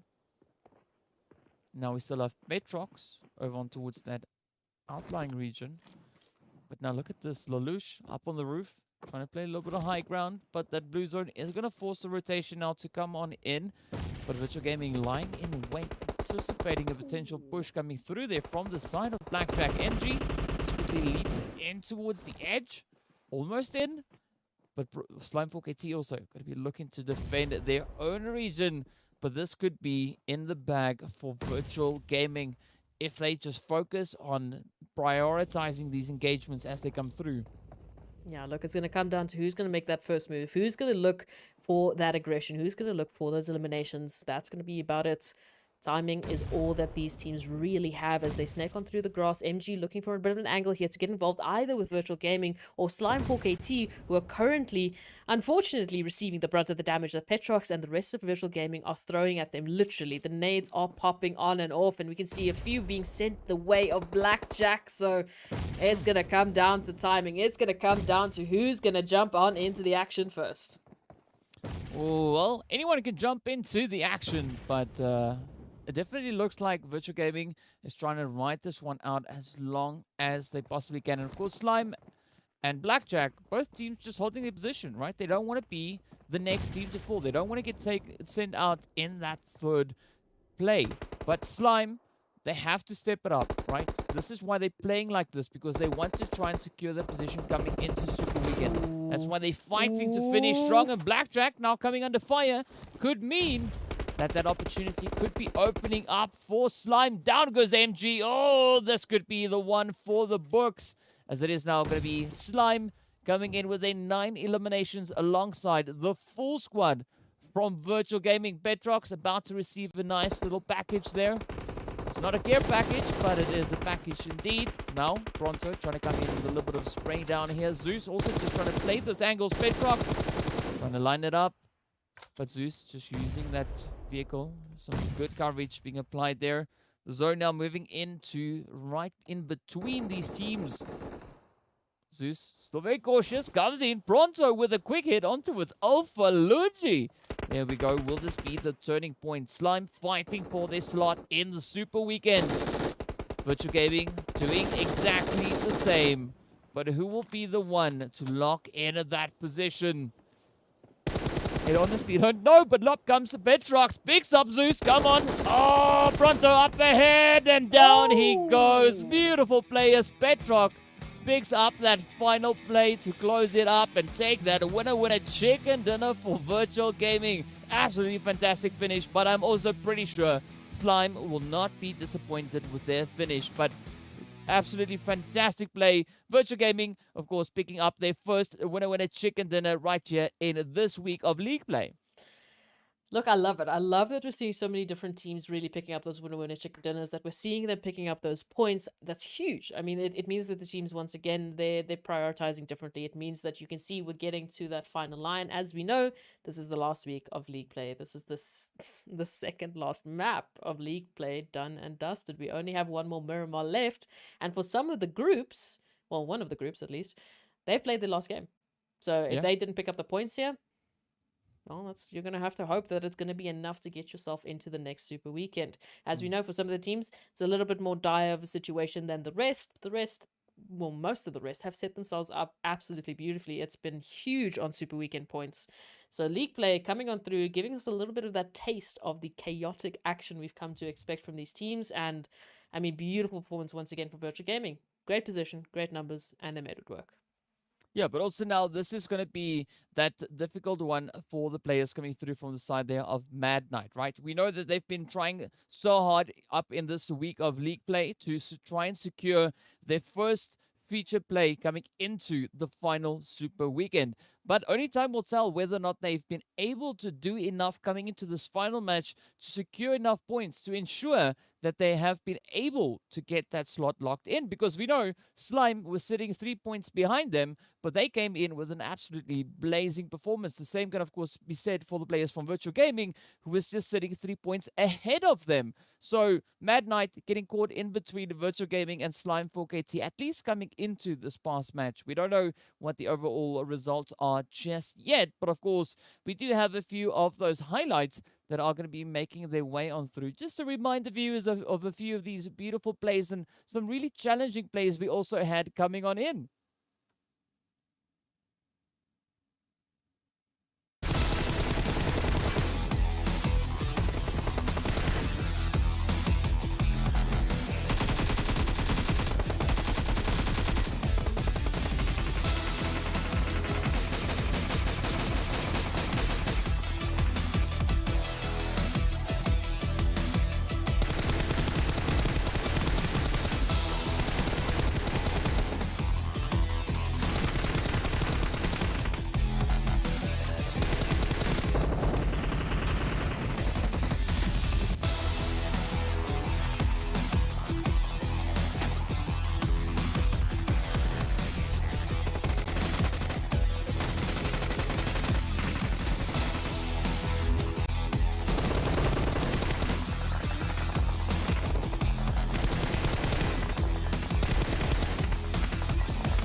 Petrox just being absolutely on fire there, moving in to take that winner chicken dinner. But again, a really good performance coming in from both Slime 4KT and the players coming in there from the side of Virtual Gaming. No surprise to see them finishing so strong in this last Erangel of league play. But now also we have to take a look and see what the match ranking situation is and how many points the teams were able to secure coming into this final match. Virtual Gaming picking up 24 alongside Slime 4KT, just 3 points behind that. But G3 Temper, I mean, we didn't even see them in that final top 3 fight, but they were picking up points like it was nobody's business. It was only G3 Temper's business, picking up 11 points, the highest that we can see so far.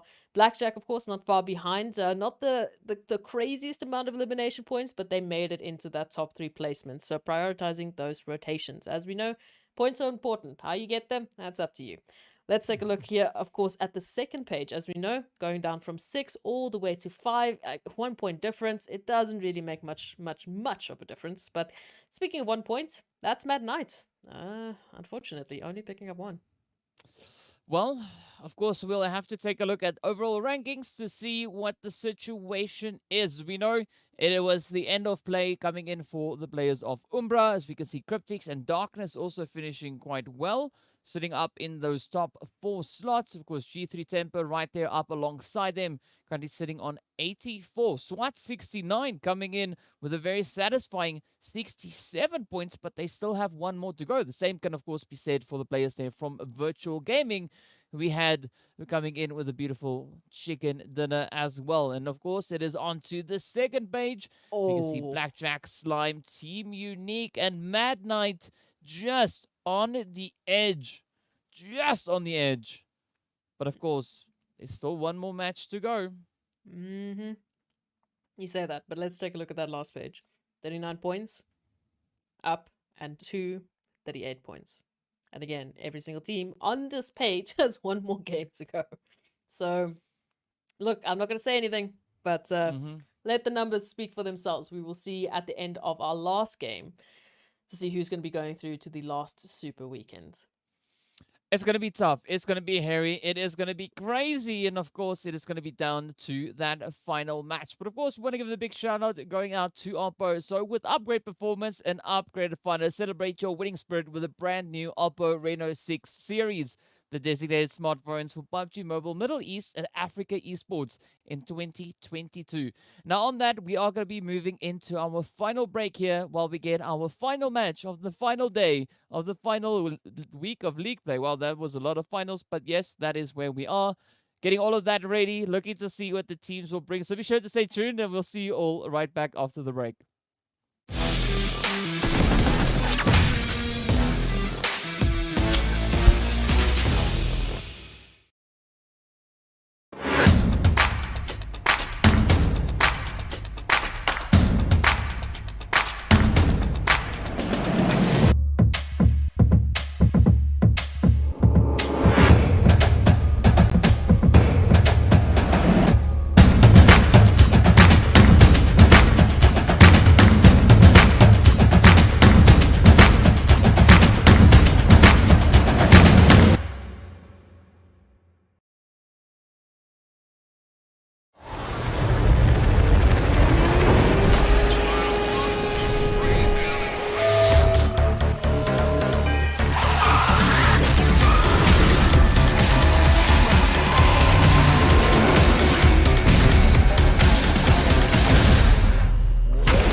Hello and welcome back to the PUBG Mobile Pro League Africa Spring Split 2022. This is our final match of the league play right here and now, getting ready to move into a little bit of that Miramar action. And this time around, we get to see what the teams are going to be bringing in and who will be able to lock in those positions, making their way up in towards our final Super Weekend. Of course, big shout out going out to Oppo there with upgrade performance and upgraded fun to celebrate your winning spirit with a brand new Oppo Reno 6 series, the designated smartphones for the PUBG Mobile Middle East and Africa Esports 2022.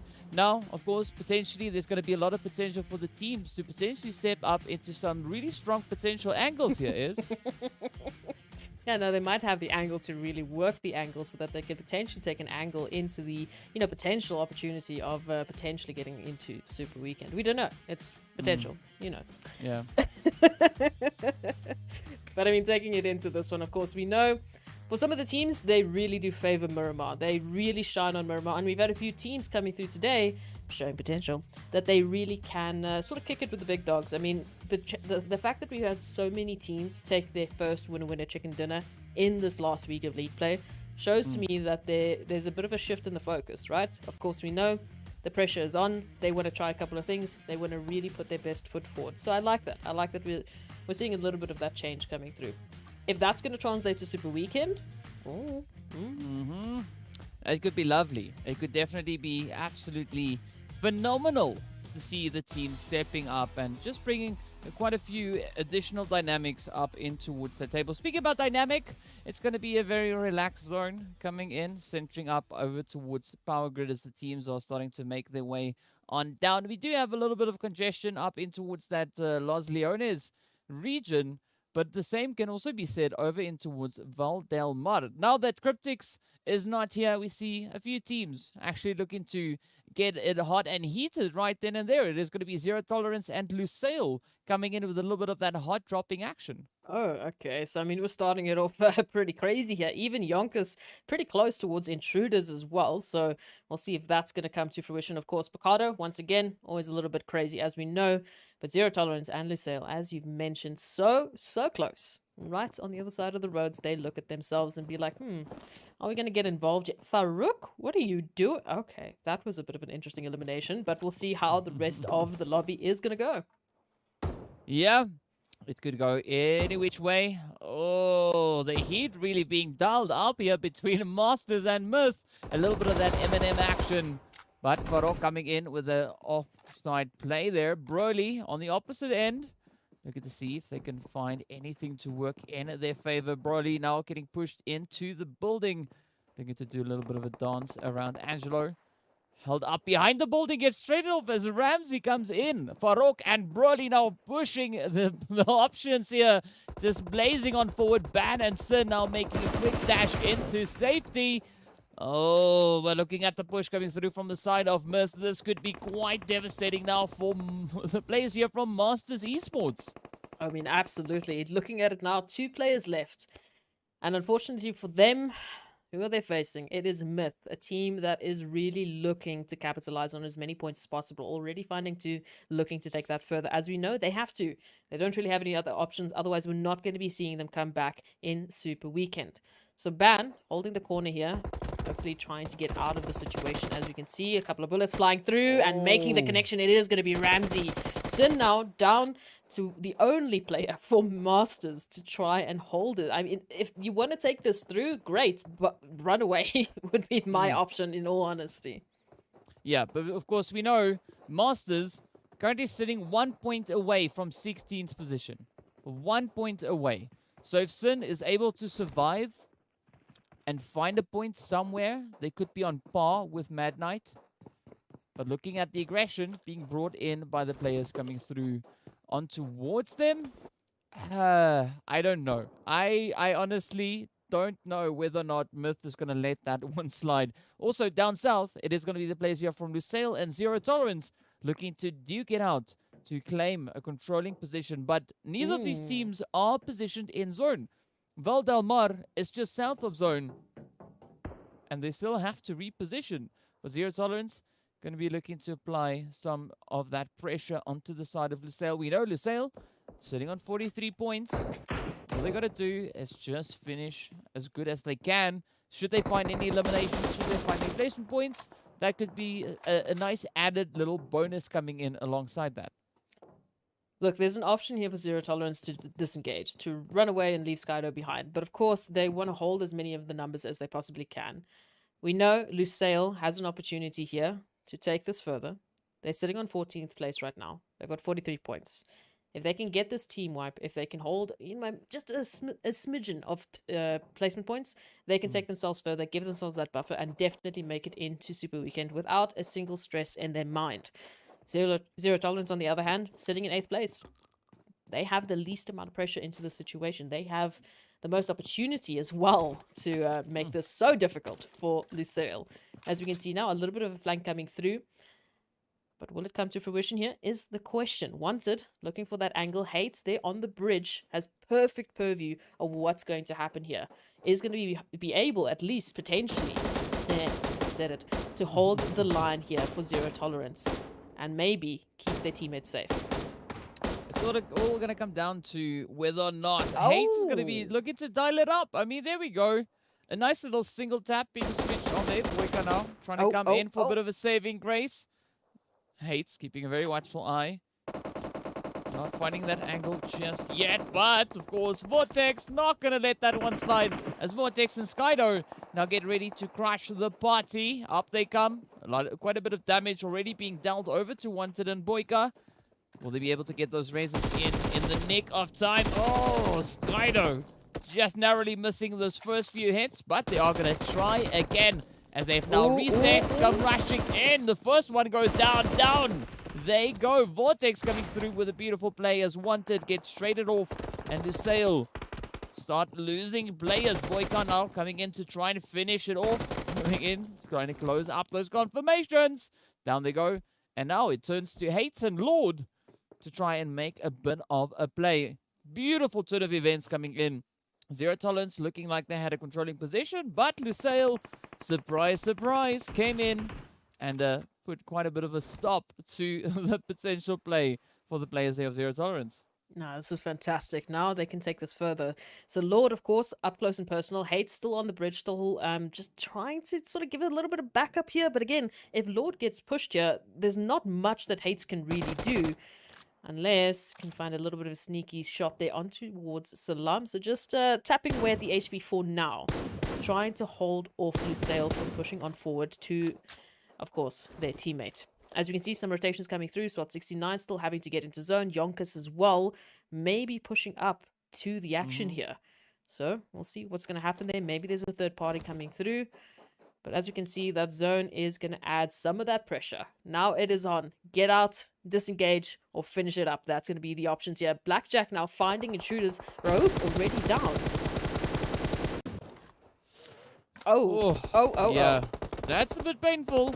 As you can see, Blackjack coming in with some heavy hitting blows onto the side here of INTRUDER. It is now down to Romeo. Okay. Oh no, Romeo. Down now go.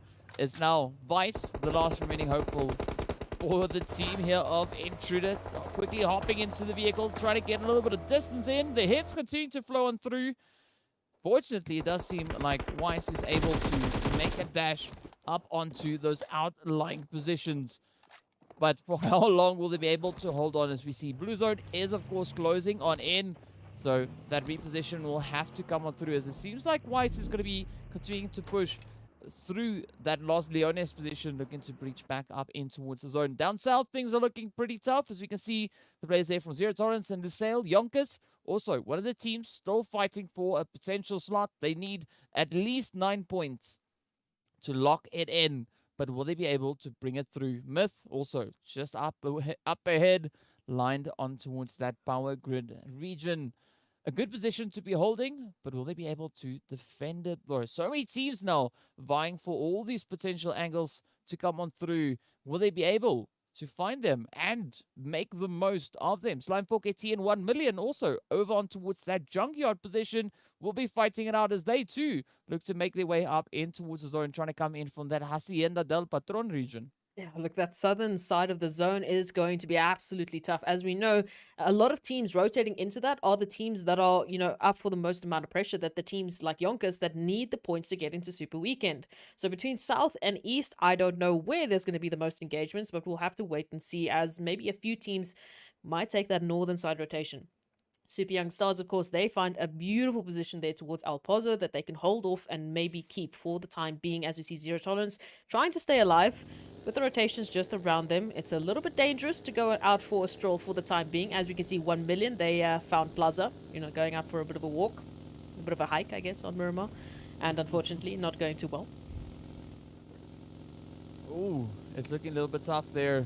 As we see Slumfork AT and 1 million also duking it out. The fight continues. YONKOUS still looking to push in. Not within placement point territory just yet. So 3 more teams will have to fall. Unless, of course, they are one of those 3. As we now hop over onto Slimefork AT and 1 million fighting it out. You can see E-Flex is down. Knight, Black Lost. All just trying to hold on to the positions here. Storm cooking up a few nades. But would he be cooking up a storm? We don't know. Dexter down below, trying to dodge those nades as they also now get sent on forward. The utilities lighting up all over the place. Zeus trying to come in with that offside play. Storm repositioning. Could this be a good call being made? Zeus sends it out. Will it find the damage? Oh, it doesn't reach where he would have hoped it to go. But Dexter now coming under fire. Knight also just having to play these ridges. Oh, it'll just dip and dive. Try and find the line of sight that you can work with, or try and avoid the nades that are being sent to your face. 1 million. Going to be able to get the HPs a little bit higher, at least, before the zone comes on through to just add a bit of a spanner in the works here. We can see Slimefork AT a little bit more spread out. Storm, though, has an opportunity here to really apply some pressure to 1 million, because they have to take a rotation in to the zone straight through the line of sight that we have. Storm holding for the time being. Slimefork AT, they have some vehicles to actually work with as well. So maybe just in disengaging for now, prioritizing those rotations, as we can see. And a little bit of damage being thrown, but nothing too crazy to write home about just yet. I mean, looking at the numbers, Slimefork AT, they've unfortunately lost 1 million, on the other hand, have not. I mean, this has been a relatively unscathed engagement for them. If they can make a great rotation now, this would have been worth. Picking up an elimination, not bad at all. Just get into the zone is going to be the question. If they can, Storm, very tempted to, but for the time being, I think we'll maybe just choose not to get involved. Yeah, I think that would be a little bit of a better call to make. And now, as we look on towards zone, things are definitely starting to heat up on the side there of Myth. We can see having G3 to the north of them, the players from Triple behind them, with the addition of several more teams pulling up into the vicinity there. Super Young Stars also being one of those teams that could do with a tad more points, but will they be able to get it locked on in? Of course, now the teams continue to make their plays for those positions, moving up in towards the high grounds, as we can see those mountains in that northwestern sector of this next phase. But a lot of the rotations still having to come on through. We do see Sin from Masters all the way down on that far southern side. Not quite sure whether or not Sin is going to be able to make it out of that. Meanwhile, Myth coming under fire now. And yeah, they're trying to put their efforts in, but we'll see whether or not they'll be successful in those efforts. Yeah, making the rotation now with 2 members at least still alive. One shot, of course, for Virtual Gaming is down and out, potentially. As we see, there's quite a few obstacles in their way if they want to get into zone. We do have at least one of the members here from Super Young Stars, as we can see Petrox busy looking at. Lashin, of course, being a bit of a thorn in their side, has found one, is looking for a bit more. So, I mean, as soon as Petrox tries to go for that res, it's the perfect opportunity for Lashin to just get involved and get the confirmation on towards Petrox. So, Zeus hopefully will be able to provide a little bit of covering fire. As we can see, Petrox is a little bit in some danger here. Oh, that vehicle still needs to explode. Okay, there's some hard cover. Now, just try and survive. Shots still coming on through. Virtual Gaming, however, hopefully can rotate around and just provide a bit of cover. We also have Myth just behind Lashin. So that might be a bit of an interesting opportunity there. Triple Esports getting some nice air, making some good rotations as we see them heading up into the zone. But the potential here, do we go left, do we go right? I mean, either way you go, there's a team. Yeah, and that is that's the beauty of these battle royales. The teams definitely all trying to outlast each other, but it is going to be quite a bit of a fight, potentially up in towards that northern section as well, as we do see Unique having a few visitors heading up towards them. That, of course, being the players coming in from the side there of YONKOUS, but on the screen we've got Triple Esports looking to hold on to the southern position as they have the two remaining hopefuls from the side of Team Myth. Positioned here alongside them is going to be Broly and Farok. But Triple, will they be able to pick up the play? Or will we see Broly and Farok coming in with some absolutely devastating plays? They, of course, need to be super careful because we've got Blackjack also positioned just over towards that northeastern side. So a lot of these angles will have to be dialed in. But Broly, as you can see, of course, completely alone. Farok on the opposite side of the valley.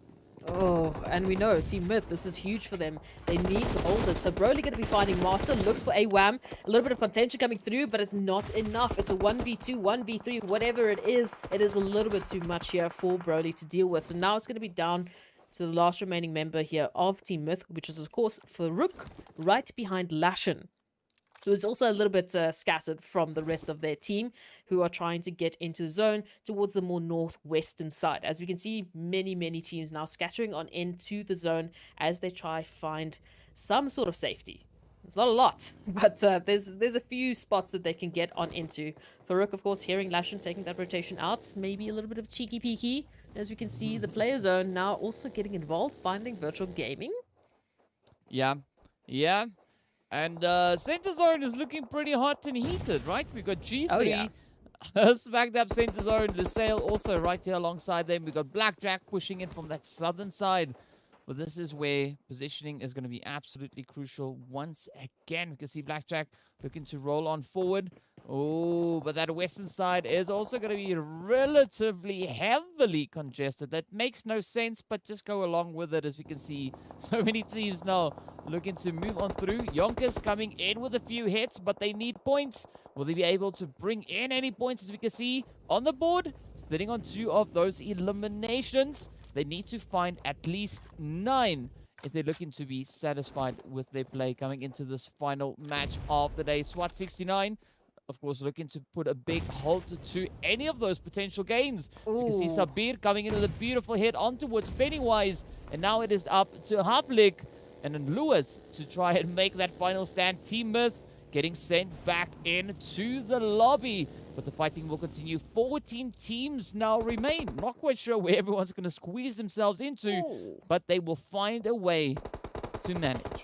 Look, in the nooks and crannies is what we have to work with here, and we can see that with Triple Esports now. MG rotating on around. Hello, how you doing? Going to be finding Master and an immediate thirst coming on through. Thor still behind, looking to get involved. Zane now pushing on in. They want to get these final confirmations with Triple Esports. It's down to 2 members remaining. Thor, the only member still alive. Right above them, it is, of course, Zane, prepping a nice little bit of a nade. Might land onto Aware, might land onto Thor, who are trying to get the res popped off. Oh, that could be it. That could be the line. Oh, no, it's fine. We're right for now. But that is the trigger here. Comes through. Blackjack Esports gets a beautiful spray and confirms Triple Esports back into the lobby, who seem to be fine for the time being. We can see plenty of teams down to solos who are slowly but surely dropping as they try desperately to get into zone. SWAT, Intruder out. The next few couple of teams, that's going to be up to the question here of who is holding the line, who has set up and is waiting for a few maybe free eliminations, like potentially Slime 4KT and 1 Million Esports here. Yeah, but I'm curious to see what Sin is going to be doing, right? Sin, the last remaining player for Masters Esports. They need 2 points to get to potentially get into that top 16, right? 2 points. Currently sitting on 0, but we do have 10 teams left, so placement points now start coming into the mix here. Of course, we have good old Zeus coming in for a little bit of an inspection there onto the side of Sin. So the pressure is going to be on as we see Sin now moving in. Zeus! Oh! No! Down goes Masters in 10th place. But as we know, that might be maybe something, but was it enough? It's 1 point. Oh, okay. So, well, I don't want to say anything, so we'll just continue on. We do have Lewis here from YONKOUS, caught in between a rock and a blue place, as we have several players also now positioned up ahead of them. You can see Super Young Stars trying to close this up. Shala cooking up the nade. Is it gonna be it? No, not yet, not yet, No. not yet. False alarm, false Head alarm. waiting. Lewis, Lewis is okay. Meanwhile, as we look to see what the rest of the teams are going to be bringing in, YONKOUS still looking to rake in a few more of those eliminations. it. Down they go. Why did you say it? Oh, Why did you well, say it? I have to. It's my job. Oh. YONKOUS, down they go. Super Young Stars, the next ones to step up. Oh, there we have a few hits now finding their way on towards Like. Winky looking to move up as well. Unique still having all 4 players in. This Nox continue to roll on through. Super Young Stars also now looking to just quickly recuperate their position. G3, meanwhile, looking pretty golden all the way in smack dab center zone once again. Right alongside Lusail Esports, who had a huge rotation that they had to make just to get to this point. So let's hope that they can capitalize. Of course, we see a little bit of contention already starting as Lusail finds Slime 4KT trying to rotate on through. And they maybe chose the wrong path to do so. 8 teams now left remaining. 1 Million Esports, of course, still have Dexter in this. Virtual Gaming, they still have Zeus in this. But for how long is the question? As we can see, a lot of teams sticking towards those edges of the zone. Because going further means potentially your death. As we can see, Lash now being picked up by Zane, holding a beautiful, beautiful spot here. 1 Million, of course. Unfortunately, back in the lobby they go. G3 Temper alongside Lusail, and now Slime 4KT holding pretty much as close to center zone as you can, but at least holding the majority of the buildings that we have left. Blackjack, they still need to get into zone. They've got great numbers, but look at the pathing that they have to take to get there. It's gonna be pretty dang brutal, right? They have to run down the hill, and that will mean that they will be super exposed. Unless, of course, the zone shifts into a position where they can afford to just condense their position somewhat. But the zone says no, as G3 still maintains a controlling position within the zone. The rest of the lobby now having to rotate their way on through. And this is where we could see the players from G3 now just going ahead and farming the heck out of this lobby. But Slime 4KT still looking to tap away, but Storm managing to shoot the vehicle while trying to tap up the hill on towards the players there from Blackjack. That would, of course, be Lelouch and MG, but up comes the pushes as we see Zane and Reverb starting it off. Reverb taking a considerable amount of damage. The Young Stars just aiding and abetting in the carnage unfolding right here on the screen. Look, we said it. It's an uncomfortable route that Blackjack have to take into zone. And of course, Lusail now adding to that pressure. Here comes through the shots. Now even G3 Temper is getting involved, unfortunately, to the detriment of Blackjack Esports. Virtual Gaming confirmed, as we see the rest of the team still fighting it out for some sort of a position to work with. The zone is going to be so uncomfortable, even for Team Unique. They also have to come down into the action, and straight into G3 Temper we go as Exist goes down. 6 teams remaining, but Skirp as well being confirmed. So all of a sudden, in a matter of seconds, Team Unique down to only 1, 4KT down to 2, and the numbers start to dwindle. This is going to be very tough for Winky to now try and get into the zone. I don't see it.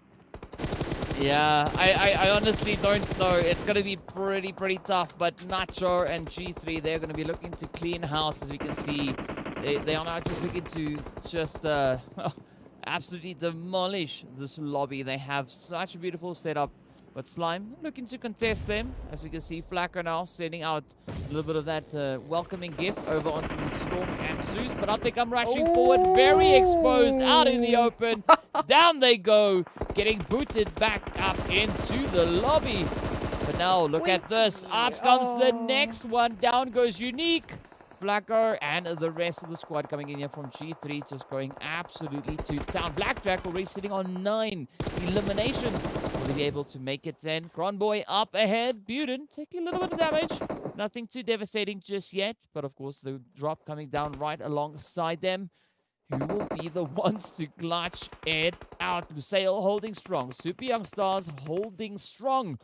Will Blackjack and G3 put a stop to any of these advances? Well, if it's up to Chico, they're definitely going to try and potentially stop Blackjack in their tracks. With G3 Temper, they've got perfect line of sight onto every single team involved in this final zone.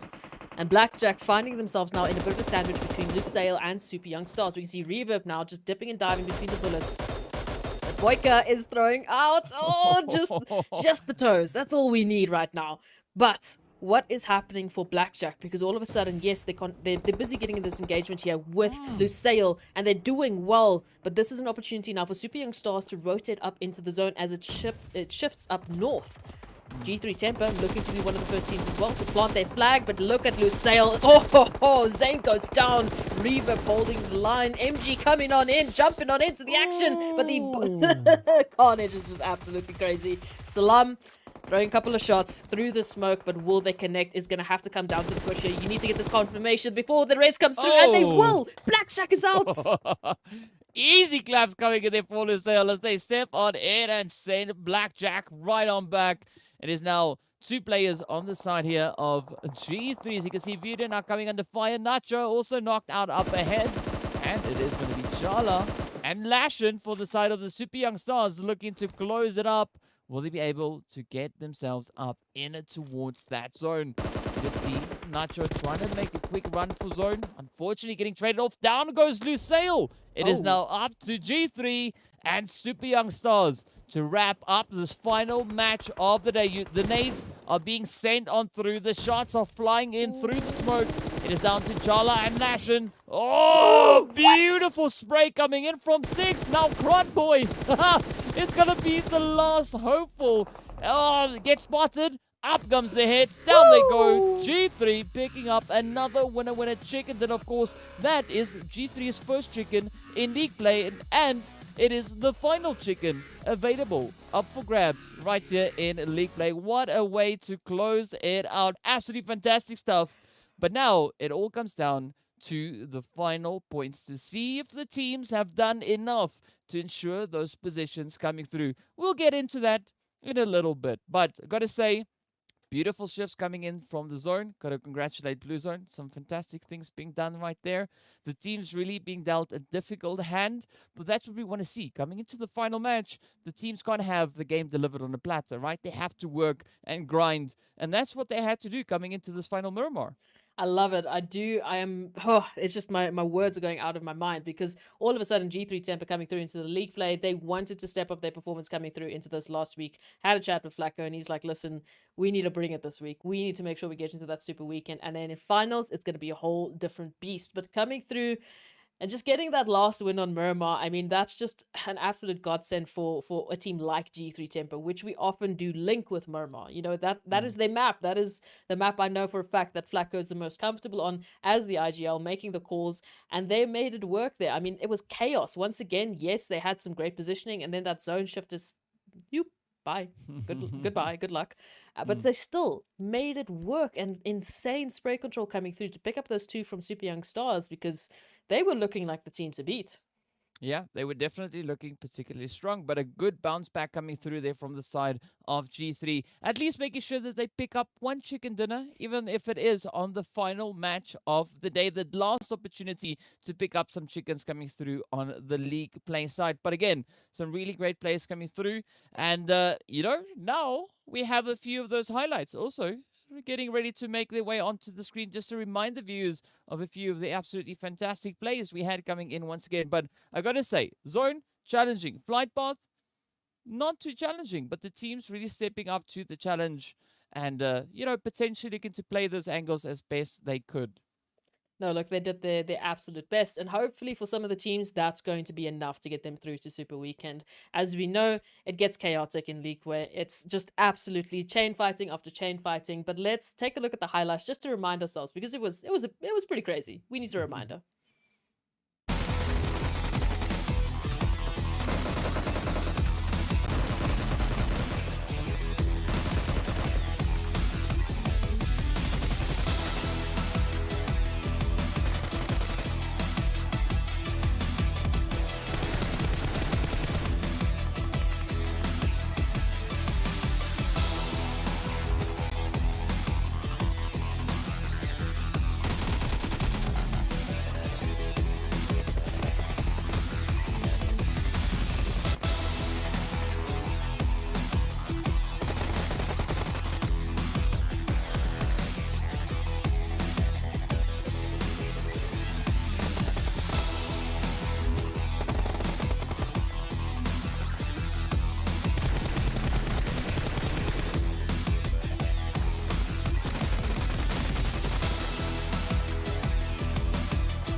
Just beautiful to watch the teams getting down to business. And now the moment of truth is creeping closer and closer to us.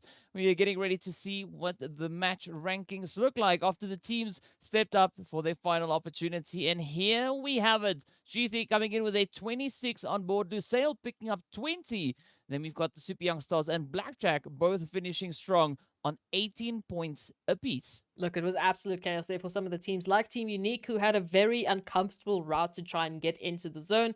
As we know, it was just perfect for some of the teams like G3 Tempo to just sit and start shooting away. But some of the teams really trying to survive their absolute best into those final moments. Taking a look at that last page, of course, we saw some of the more unlucky teams coming through. Masters Esports Sin picking up 1 point. We'll see if that is enough. I don't know. I mean, same can be said for Mad Knight. Maybe they made it, maybe they didn't. These match rankings are going to come down to the line for some of these teams. Yeah, it is going to be a very, very close call, but no time to wait as we hop straight over into the overall rankings. We see G3 sitting up there in pole position with 110 points. Team Umbra coming in on 86. We got Cryptics on 81. We got Blackjack, Darkness, SWAT 69. That's what we love to see. They have made it. And of course, Virtual Gaming also having an opportunity to come back and improve their position on the overall rankings. We got Virtual Gaming, everyone just holding on to that first page. But now, second page is where it's at. Wow. We can see the players coming through there from Mad Knight. They make it in. We got Triple Esports making it back in. Intruder making it back in. All 5 teams we wanted to see make it into Super Weekend. They stepped up, they locked in those positions, and there we have it. And it has been so close. Masters sitting on par with the players there from the side of Mad Knight. But man, it was close. Literally. I mean, as close as we could get down to an absolute tie. But again, it's going to come down to who made it into the top 16. So congratulations to our teams. We're going to go to our final Super Weekend, and that's the final opportunity to pick up those points for the finals. Final. Again, you know, you were both doing this.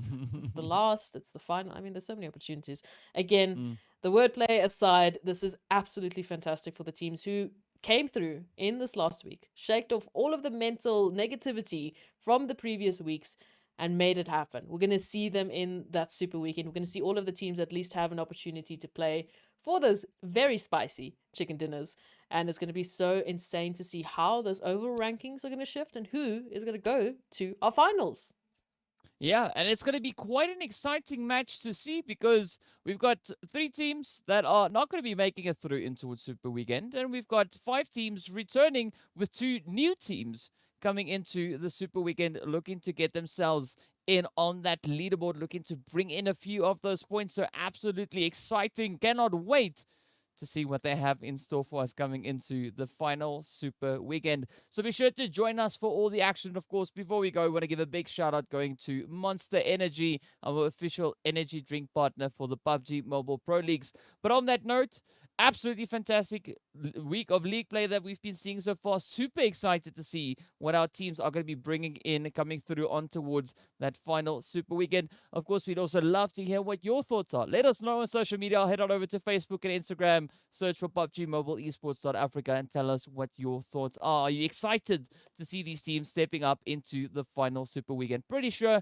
that they are excited as heck to, well, especially Mad Knight and SWAT 69 making their debut coming on through. So well done. Beautiful stuff. But with that, much love going out to all the viewers. Thank you so much for joining in. Teams being absolutely insane as per usual. And on that, we are looking forward to seeing you all back again on Friday as we hop into that Super Weekend. So stay safe. Have a great night. And until later.